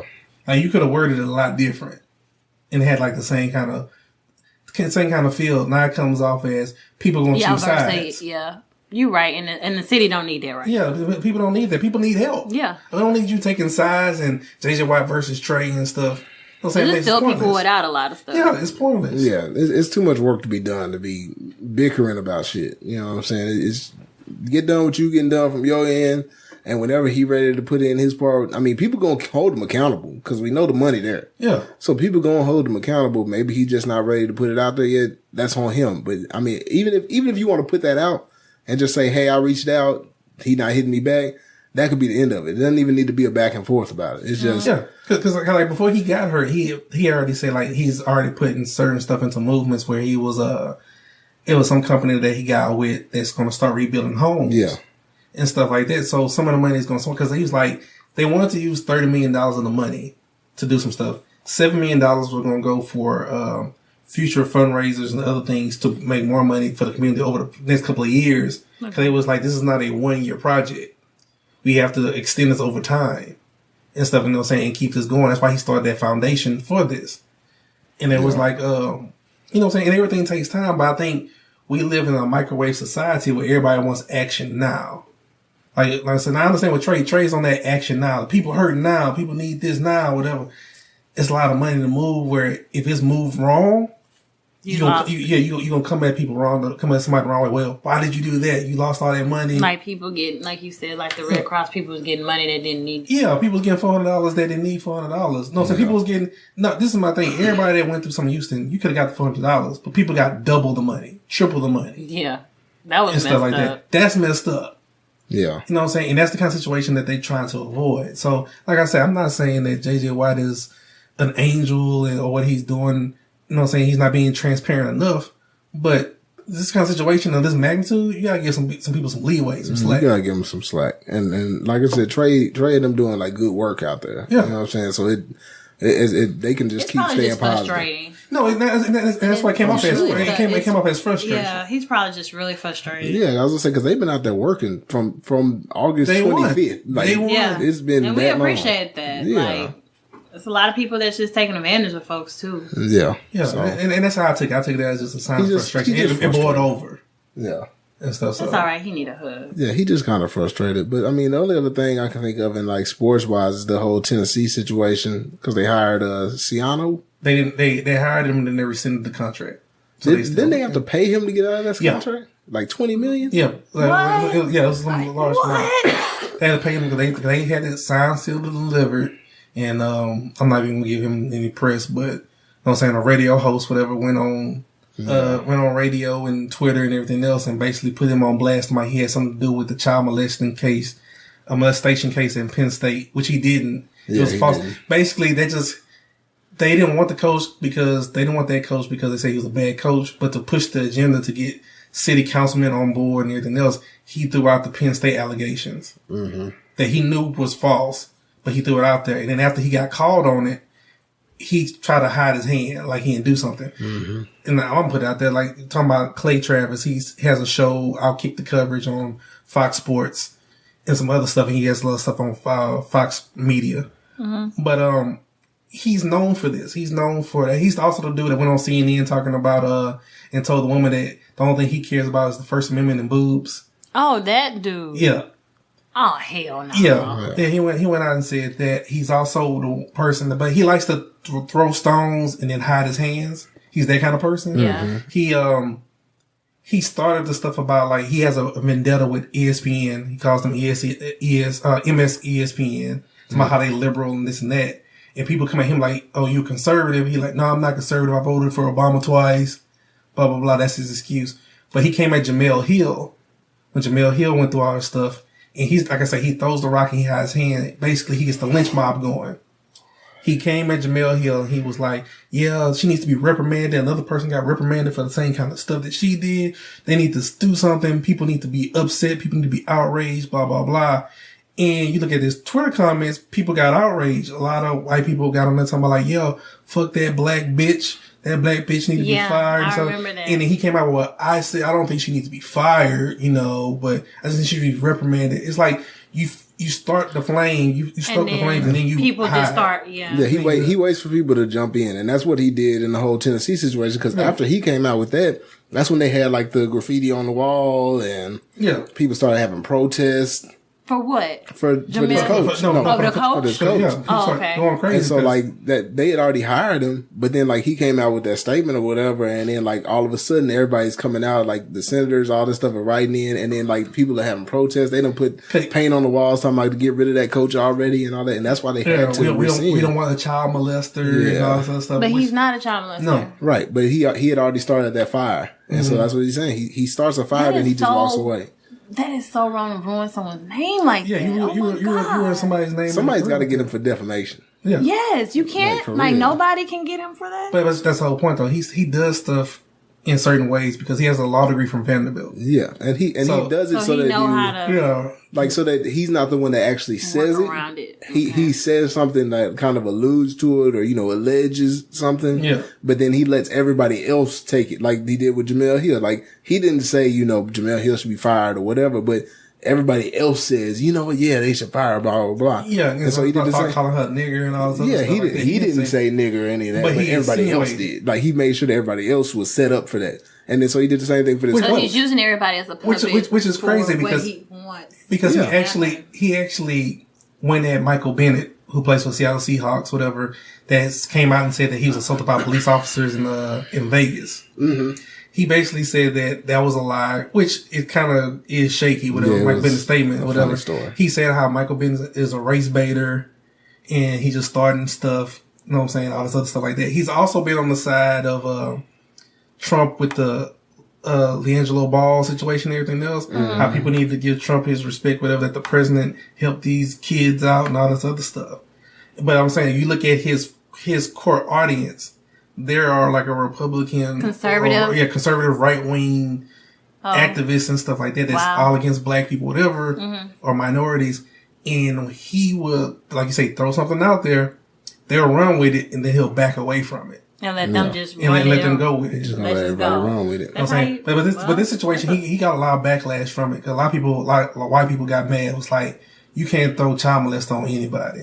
Yeah, that's a big accusation. He got backlash on it? Yeah, like a lot of people on Twitter was like, I'm not listening to your show no more. I can't listen because it's about time. Okay, maybe this might. Yeah, but like I said, but he keep going because he was like, if Tennessee hires a better coach, whatever, he's like, well, for one, they're probably gonna build a statue. Two, everybody in the media needs to give him an apology for this because he keeps alleging, like, he won't even talk about how he brought up the Penn State stuff. He was always talking about, like, well, he wasn't a good coach. That's all I was saying, that he's not a good coach. And it was like, no, you being a hypocrite because you're not saying what you said at first. You don't want that throughout the Penn State stuff. Nobody else knew about that or even heard about that. But they fired the coach, right? Well, yeah, he had the contract signed and the school didn't announce it yet. Mm-hmm. And then all that stuff happened. So they had to get out of it, and to get out of it, they had to pay that coach off to break that contract. They paid him $20 million so they get rid of the contract. That man got paid $20 million. Yeah. Yeah, I mean, he's gonna find another job somewhere too, so he'll be all right. Well, he already got a job. Yeah. Like he's the defensive coordinator for Ohio State. Oh yeah. Wow. So you got $20 million, and you about to go make some more money? Yeah, you've been making some money. Back to his regular salary. You've been making a couple of $100,000 a year as a defensive coordinator. Now you got $20 million in the pocket. Saved. Yeah. But people come at you like, every time your name is said, they child molester. Yeah, that you knew about some people child molesting. So he can't sue him. I'm pretty sure he can, but he can try. But like you said, it's not really necessarily him saying he was a child molester. He was saying that he had heard from somebody. Yeah, in the civil suit where it was stated, it was thrown out as hearsay. All he doing is mentioning the civil suit case that came about. He's not coming out and saying like he's a child molester and he needs to be the reprimanded. He just keep on referring to that case or to that article that came out. Because the actual person that wrote the whole book on the Penn State child molesting case came out and said, this is BS. Like, I know every detail to this case, and that guy is not a part of this case. Wow. Yeah. That's so messed So basically, you just killed, like you say, you killed this dude's career and killed his name on hearsay just because you don't want him to be your coach at the school that you went to. Right. Oh, really? Yeah. Or that you're a booster for it. It's just, I mean, like, it's all fucked up, and it's just kind of, at least he got his money, and he can go back to his job. Money ain't everything. I mean, like, that's probably hurting that man, like, damn, he got kids, like, come on. I mean, like I said, basically, it's going to help the fact that people are seeing that there's something wrong with the dude that actually said it. True. So that now, I mean, it won't be so believable. It's going to follow him a little bit, but it's going to die down because of that situation. Well, because like I say, he's an opportunist, so he'll do something else again. Yeah, he'll be all right. But okay, so we're moving on to real news real quick because we already an hour and a half in. So, just the only thing I really had for real news was this whole Cyntoia situation. I mean, Cyntoia Brown. Yeah. I don't. It's a whole story, but basically, Cyntoia Brown was a girl that at 16 she murdered this dude, stole some stuff out of his house and stuff like that. But supposedly, before that she had been in sex trafficking and she was a prostitute. And like this just happened to be a trick that she picked up or whatever, and that somehow he got killed and she was found. Well, he was found And then they came and arrested her later on in some hotel. And this was in 2004. So that wasn't her pimp named Cutthroat? Or was... Is that not his name? No, her pimp was at the hotel that they arrested her at, I think. So who the dude she killed? Some random dude. Oh, it's not... I'm read that completely wrong. Okay. I think that's what I understood from it. Was that the dude wasn't the pimp. It was a dude that she got picked up by. Cause what I did, I read the court transcript because this thing has come up. Basically, it's become a big thing in the news again. Mm-hmm. Of course, this happened in 2004. She was convicted in 2006 when she was 18. She killed a dude when she was 16. She got convicted at 18. She's appealed it a few times, and it came up on some documentary a couple of years ago, and it just came out because some news group had found out about the story, and they did a whole nother story on it, like a few weeks ago, a couple months ago, something like that. And so now it's become big, like to where celebrities are getting involved. Yeah. Cause like Kim Kardashian law team looking into it.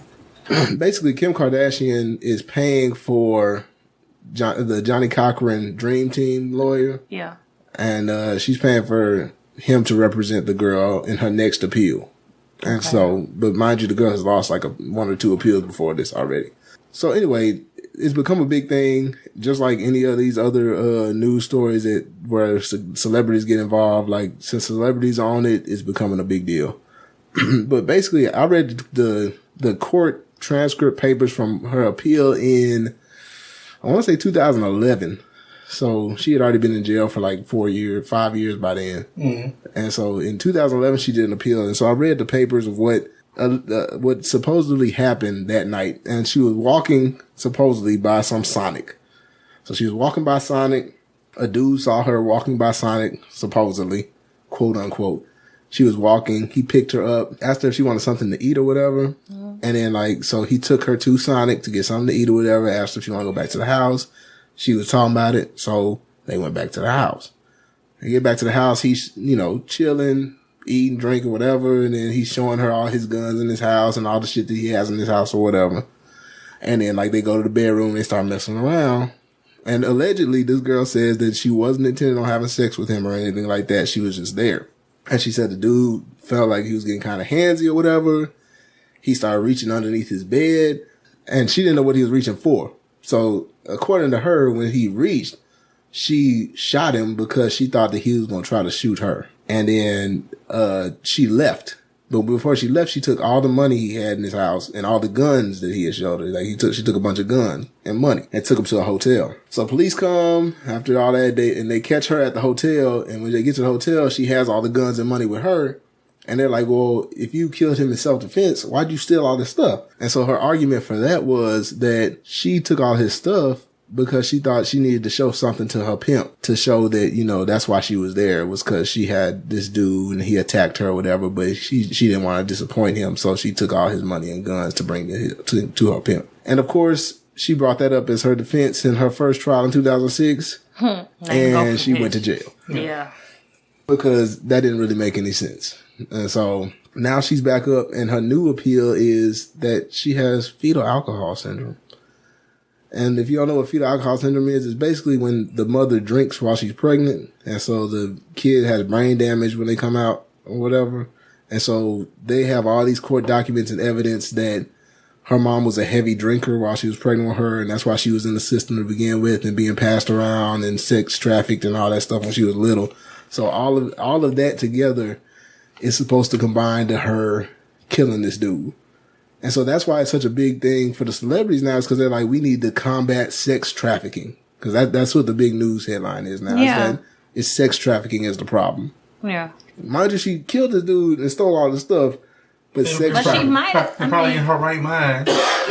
Supposedly, she wasn't in her right mind. Oh, you just don't believe her. You look like you don't believe her. No, I'm saying this. I believe in the getting rid of the sex trafficking thing and stuff like that. Definitely. But that's probably but that sounds kind of iffy. But you don't know that's probably what the pimp, she probably was raised kind of like that during her hoish pimp prostitute ways. That's her argument. Yeah. Her argument is that for one, she had brain damage because her mama drank while she was pregnant with her. I know. I got some. So for one thing is the brain damage. the other thing they're saying is because she was trafficked all them years, that's what she was brainwashed to think that's what she was supposed to do. Yeah. I don't know about that, but the only issue I have, and I can almost believe some of that. The only issue I have is, according to one of the documents that I read, the gun she shot the dude with, she pulled out of her own purse. So I mean, she had a 40 cal in her purse. In her purse. And so that's why she went down for life, because they called it premeditated, because they think that she got in the car with him because she had the gun on her. So she was going to rob him anyway. She was going to rob him anyway. And then, like, when he showed her all that stuff, she's like, oh, I can get all of it. How old was he? I don't know how old the dude was. He was an older man, I think. Like 45 or something? Yeah, he was probably older. Like you say, when you found, if it said that he found the man butt naked in a sleeping position. That's what I thought they said. Yeah, according to the documents, he was naked and laying on the bed. So he was trying to get some. Of course. Yeah, he's trying to get from some. a 16-year-old. She was a 16-year-old prostitute. Of course he was trying to get some. Yeah, but this is my thing, though. But that might have been nasty. Like I say, he's not a good person. No, not at all. He's not a good person at all. But it sounded like either he was sleeping or he was thinking he's going to get a massage or some stuff getting popping. And he was laid there and she shot him in the back of the head. Right. In a car that she willingly got into. But she's young, 16, y'all. Come on. It's not right. None of it is right. Yeah, nobody's right in this situation. Nobody's right in this situation. Like the dude wrong. No, but that's what she's used to. Like, to be honest, she's a prostitute. But okay, so if the argument is that, it's because she had a troubled past, then that could go for any kid that does anything wrong. Yeah. Because there's a lot of kids that have troubled past. No, not troubled past. Her mama was drinking when she was pregnant. That's not troubled past. But there's a lot of kids that did that. That have that. She's brain damaged. Brain damage. It's a lot of kids that have committed murder, that have had not even just fetal. Their parents mom been on crack and everything else, and then they grow up and start killing niggas. You can say, oh, okay, well, their mama was on crack. It's okay. Like, he can kill that nigga. It's fine. This is my thing about it. Like I say, I feel so bad for her. Everybody involved is wrong in some type of way. Yeah. Yes, definitely. But she don't know anybody. She's a child. And I get that. No, I'm saying I get that. I'm not saying keep her in there for life, whatever, because just putting her in jail is not enough. She needs help. To be rehabilitated. Yeah, that's the thing. Y'all just have. I bet they just have. I don't want her getting out and just being like everything cool and stuff like that. But you don't know her now. Huh?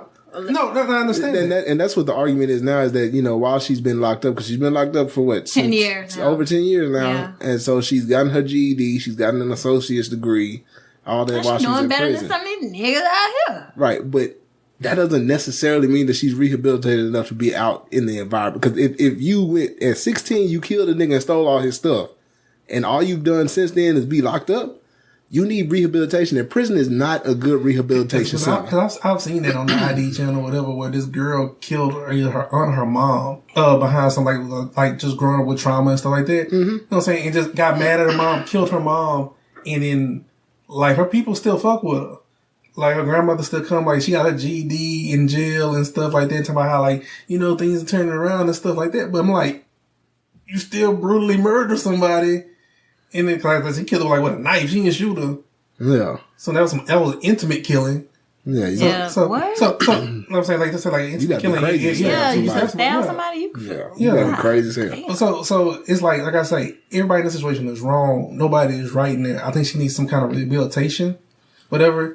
But I'm saying her story needs to be a story for people to be like, hey, yeah, we gotta kill this sex trafficking shit. We gotta do all this other stuff. But as far as her, she needs to get rehabilitation. As far as her doing the street, I don't know how rehabilitated she is. It's stuff, cause like I say, it sounds like niggas think he's gonna get a massage and then she shot him in the back with cold blood. Are you serious? It sounds like they're wrong. They're both all everybody you just is said wrong. It sounded like that nigga was trying to get some. Oh no, he was. No, but I'm he saying, was. Like, he wasn't in a position where he was attacking her. Yeah, he wasn't in a How you know? Because he was laid with his hands down. He was laid face down. He was laid face with down his hands on the like he was bed asleep. with a gunshot to the head. How do you know? I'm trying That's to on the read court right documents. quick. Yes. So he was asleep. No, they don't know if he was asleep. They just saying that's the position. You know how you lay down? Like, she could have put him in that position. Well, but that's even crazier. Yes. We don't know what happened. You making position to bite making him. a prosecution case. Making it worse. You are making a prosecution. I plead the fifth because I don't know. She's like, well, That's really premeditated. After she shot him, she probably just moved his body. But like, why he naked? And because she a prostitute. And that's what I said. He's wrong. He's fucking with a minor. Yeah, that's what I'm saying. He's absolutely wrong. Like in any other circumstances, I'd probably like low key want the nigga dead anyway because he's like fucking with kids. But like in that situation, but to be honest, you don't know some of these 16-year-olds be looking. Oh, right. Not. Oh, look at you now. Oh my bad. Look at I'm you. just saying. We don't know. He ain't know how old. I'm not trying to take up for that man. I'm saying you taking up for him. Yeah, that's what I'm saying. Look at her now. I'm sorry, man. I'm just saying, like, did he need to be put in jail? Did he need his ass? Did he need to be somebody need to kill for shit that he's probably done in the past? Yes. But she probably was. She could have been fucked up. Like, no, I don't know. I would definitely agree, and like I she agree with on that. Something at that time, right? I agree. To do some of the stuff they do. I don't think you are in your right mind. Okay, this is going to be the end of it for this right now, but I agree that I think that she needs rehabilitation. I think that she needs a lot of help. I think she needed help then. Yeah. And I think that like Wash was saying, as far as sex trafficking, this could be a good testament to where we need to bring an end to it. But the other thing we need to know is that with people that have been trafficked like that, they're going to need a lot of help, a lot of counseling, therapy, psychiatric help. Like, they need all that. She needs all of that, and everybody that's been through something like that needs all that because they are really going to be fucked up coming out of that situation.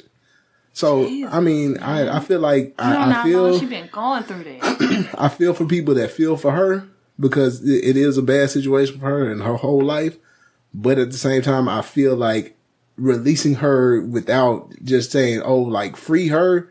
Is a stretch because you said the president's with it. Like you say, you let her out or you let her off for that stuff that happened, or whatever.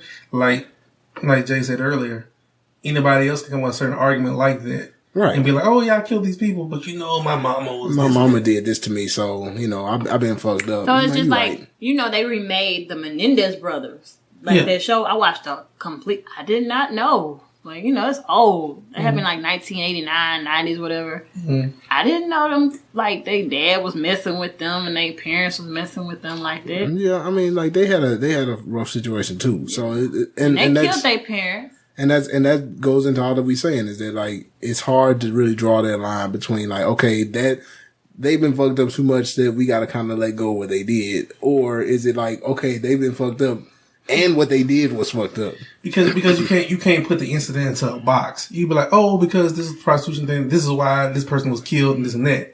You can't be like, oh, that was an isolated situation. Yeah. Because this person can go kill somebody else just randomly, and then now you're looking like, well, we didn't know. Yeah. Or whatever the case may be. So yeah, I mean, like I said, person needs help. People need help. People need help. They need to get counseling. I don't think she need a life sentence, man. No, she need help. She needs help. She don't need to be in jail. She needs to be in a facility. She needs to be locked up in a facility. Yeah. Why she got to be locked up in a facility? Because I don't think she needs to be free until they know that she's helped. That 10 years she was in there, they probably should have been helping her. But y'all have right. No, they should have been. They should have been. But the prison system is not going to help you at all. No, they're there to house you. Yeah, this is the worst place to get rehabilitation. But anyway, so we're going to move on from that because we damn near 2 hours in already. So, there's a lot of time. There was a lot going on. All right, so we're going to move to Woosah real quick. Woosah say we're going to be quick and easy. Basically, I think what we're going to touch on a lot for the Woosah segment is just that people need to just establish a sense of confidence because confidence takes you a long way in life. You never know how much you can actually accomplish just through being confident. And this goes for, looks and everything. Like if you walk into a room, people can feel when you're confident. People can tell when you're confident and it works well for you. If you're trying to shoot, you're trying to run game on somebody, you can be confident and pull and be ugly. True. Very ugly people have gotten some very nice looking people straight off the strength of their confidence. Okay. Because all you got to do is, to an extent, but if you have enough confidence, it's going to take you a long way. You can go to a room full of attractive people, and if the dudes in the room are attractive with no personality, you come in with confidence, and you not quite, you a big dude or something like that or whatever, and you come in with confidence, and you create attention on yourself. People gonna want you. more than the dudes that are trying because they ain't doing that. You know what I'm saying? So like confidence can take you a long way in that regard. Also, confidence is very sexy. Yeah, and also, and on top of that, like, okay, as far as like job interviews and being at work, when you confident in what you do, like they could tell that you know your shit. You gonna get that raise, people gonna want you to be there. But that's the whole point, though. Confidence needs to be rooted in self, not into your materialistic things. Right. It has to be about you. Like you have to be confident about yourself, not. I'm confident because I get 50 likes on Instagram. Gucci shoes and I got these shoes on. I'm confident because I wore these Payless shoes and I'm still pulling. Like I said, I knew somebody at PV that, you know what I'm saying, I'm saying to everybody was a good looking dude anyway, right? But his office and his confidence, whatever, everybody liked him. Like if you was a dude that was your partner, if you was girls that want to talk to him, he used to say like, yeah, man, you see this outfit I got on? $20 from Walmart. Yes. You know what I'm saying? But nobody cared to notice because he had a certain confidence about him. But do you think it's black people that really care what you got on? That's a whole nother. I know, so that's where black folks do care. Yeah, can we label watch? That's a whole nother confidence. But confidence will push you past all of that a lot of times because people will see that, and like you said, dudes want to be your partner, girls want to talk to you, that kind of stuff, because like you give off an aura. Yeah. There's the energy is so much better to be around. And energy is like real important. And I've learned this like recently in life is that energy is like big. Yeah. And if you're positive and confident, you give off that energy, a lot of times it'll reciprocate to you. And so like if it's a person that's not going to be, positive and reciprocate your confidence and everything, then they're not going to be drawn to you. And so you're going to draw in what you give off. So if you're confident and you have a good positive energy, it's going to draw that kind of people to you, and they're going to help build you rather than, tear you down like other people would. Yeah. No, like confidence is a magnet. Yes. Like I say, if you had that, like I say, that sort of aura about you and stuff like that, you will draw certain people to you. People want to be around you. Like, even if it's for some crazy things where people think you the life of the party or you knowledgeable on certain subjects, whatever.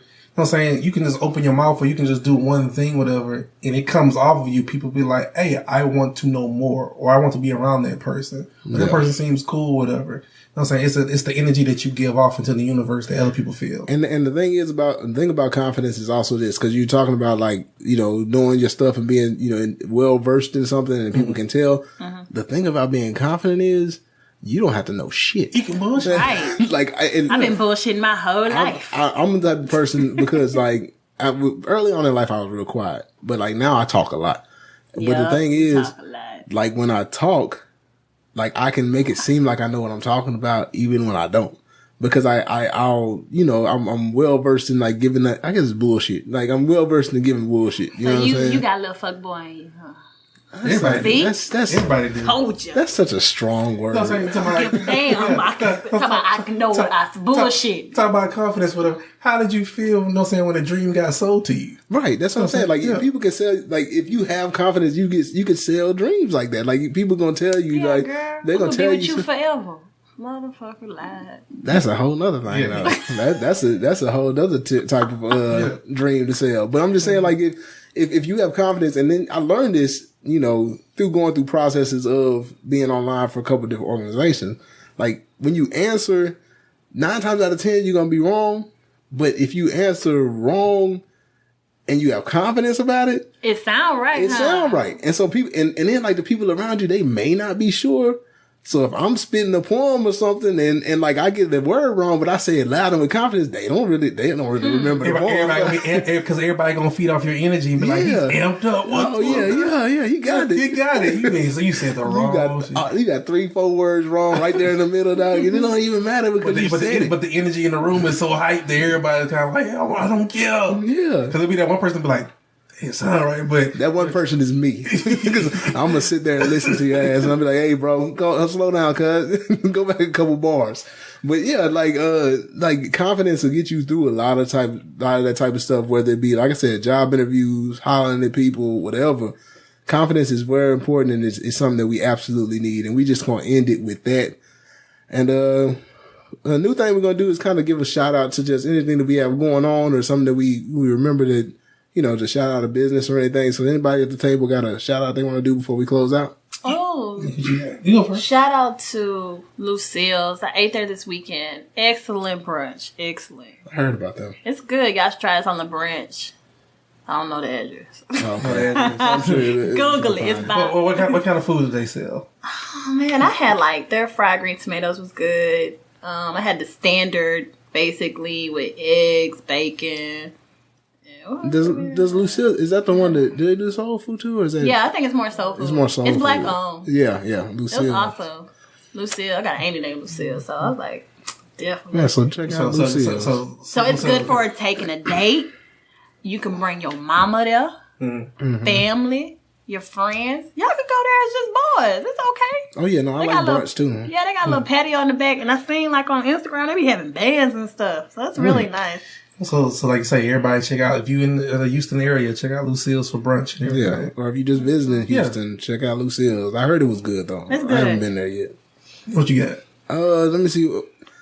Well, one of the things I was going to shout out, I was actually going to shout out the Silent Trap Party, but Ashley talked so bad about it. Silent Trap Party.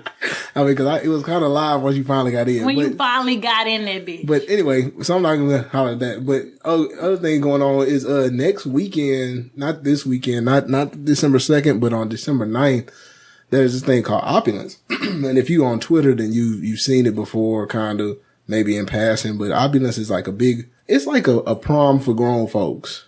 And it's like open bar, Papados catering, all that stuff. Tickets how you do that? Tickets were like $70. I think. Can you still buy some more tickets? Yeah, I think they were set today. They had said something about they're getting close to selling out, but they were tickets were on opulencehouston.com. But Opulence supposed to be. I didn't get to go last year. I think I was out of town when they had it. Last year was the first time that they had it, but everybody talked about how great it was because you have to be dressed up like it's formal. Oh my God, I'm like, okay. It's like formal. It's at the Ensemble Theater, and so I think they're doing valet parking and all that kind of stuff. So you head out there. You got to be formal. And then men are gonna be in tux and these real nice suits and blazers, and then the women are wearing gowns. Like they actually. Yes. If you go to opulencehouston.com, they have an actual dress code to show you. Oh, they have a dress code. Acceptable. Like they tell you because it's supposed to be real formal. So they show you not to wear like club dresses. Yeah. And they tell, niggas don't wear, the tucked in short sleeve button ups and none of that stuff. Niggas don't dress like you going to court. You supposed to dress like, you going to a formal ball. That's nice. Yeah, so it's like a gala. Yeah. You're going? Yeah, I'm going, me, my girlfriend, and then like some other niggas I know. Stuff? No, because I know a bunch of people going by themselves. Like most people are going single. When is this? This is December 9th at the Ensemble Theater. No, I'm probably good. I'm going to a wedding then. Yeah, but it's December 9th. It's like, I think it starts at like 10. I don't know if I can go. I mean, if you can't, I'm going to try to get out there. I can't fit my prom dress, but, I know it's a lot of like black, like, Houston Twitter, because like, a lot of people from Houston be on Twitter a lot. Like, the world of people throwing it is from Houston Twitter. I wouldn't want to go. I got these braids in my hair. You be alright. Jazz it up, man. You good. Yeah, that ain't gonna put in a little updo or something. It ain't gonna work, y'all. I don't like it. Try it. No. I'm saying you do the Jada Pinkett off Set It Off. But yeah, that's my shout out. I'll probably shout them out again next week because when we record next Tuesday, then it'll be next Saturday on December 9th. That's what's up. Cool. But yeah. What you got, Wash? I'm gonna shout out the Kinfolk Kid Creole Cooking. Go ahead. I'm saying catering. I know they did a whole bunch of stuff like with turkeys and stuff for Thanksgiving. Also, I know they'll be doing it again. They biggest thing they do is like for crawfish season. They do a bunch of crawfish boils and catering events and things. They do crawfish, shrimp, seafood. They also do a steak night on Tuesday nights at was it Club 88? Bar 88. Bar 88. And Humble. Yeah. Oh, okay. They do on Wednesday night? Yeah. They always been doing that? Yeah, the steak nights, yeah. Okay, I always wanted to go. Yeah. I could probably go now. Yeah. Yeah, okay. So, you know what I'm saying? So, if y'all they got a DJ? Yeah. Happy hour? Yeah. In that thing. Yeah. So like I say, check that out at the Bar 88 on Wednesday nights, steak nights. Also, you see the trucks for the catering, Kid Creole Catering. They also have a Facebook page, Instagram. Kid Creole. Yeah. I like to eat. Creole with a spirit with a K. Yeah. That's what's up, man. You know what I'm saying? So check that out. You know what I'm saying? They do good things. They do a lot of stuff, a lot of different caterings, a lot of different events. So check them out. Yeah, man. Make sure y'all check out all this stuff going on. You got the Kid Creole Catering. You got Opulence on December 9th, Lucille's for brunch or anytime, really. And just make sure you check out these places. And no, we're not being sponsored by anybody, so nobody's paying us for this. These are just good places for you to check out. This is something we're going to do every week. Whatever, like you said, let me know where to go. I like new events. Yeah, so, this is something that we're going to start going to, at least one of us, of all of us, going to start going to different events weekly, or just shouting out different places that around the city that we... we need to get out there and mingle. Yeah, that we want to get the pub out there for people to actually do some stuff. Like, we definitely have to, one Saturday, go to the stuffed baked potato factory to mess with Old Heads Radio. Yeah. So we've been getting that call for a couple of weeks. He gonna get y'all. Yeah, to mess with Big Chris or whatever. But, like you say, every week we're gonna shout somebody out of some venues, each one of us, or whatever case may be, that y'all just need to get out there and check out. Just get out the house, you know what I'm saying, and do something different.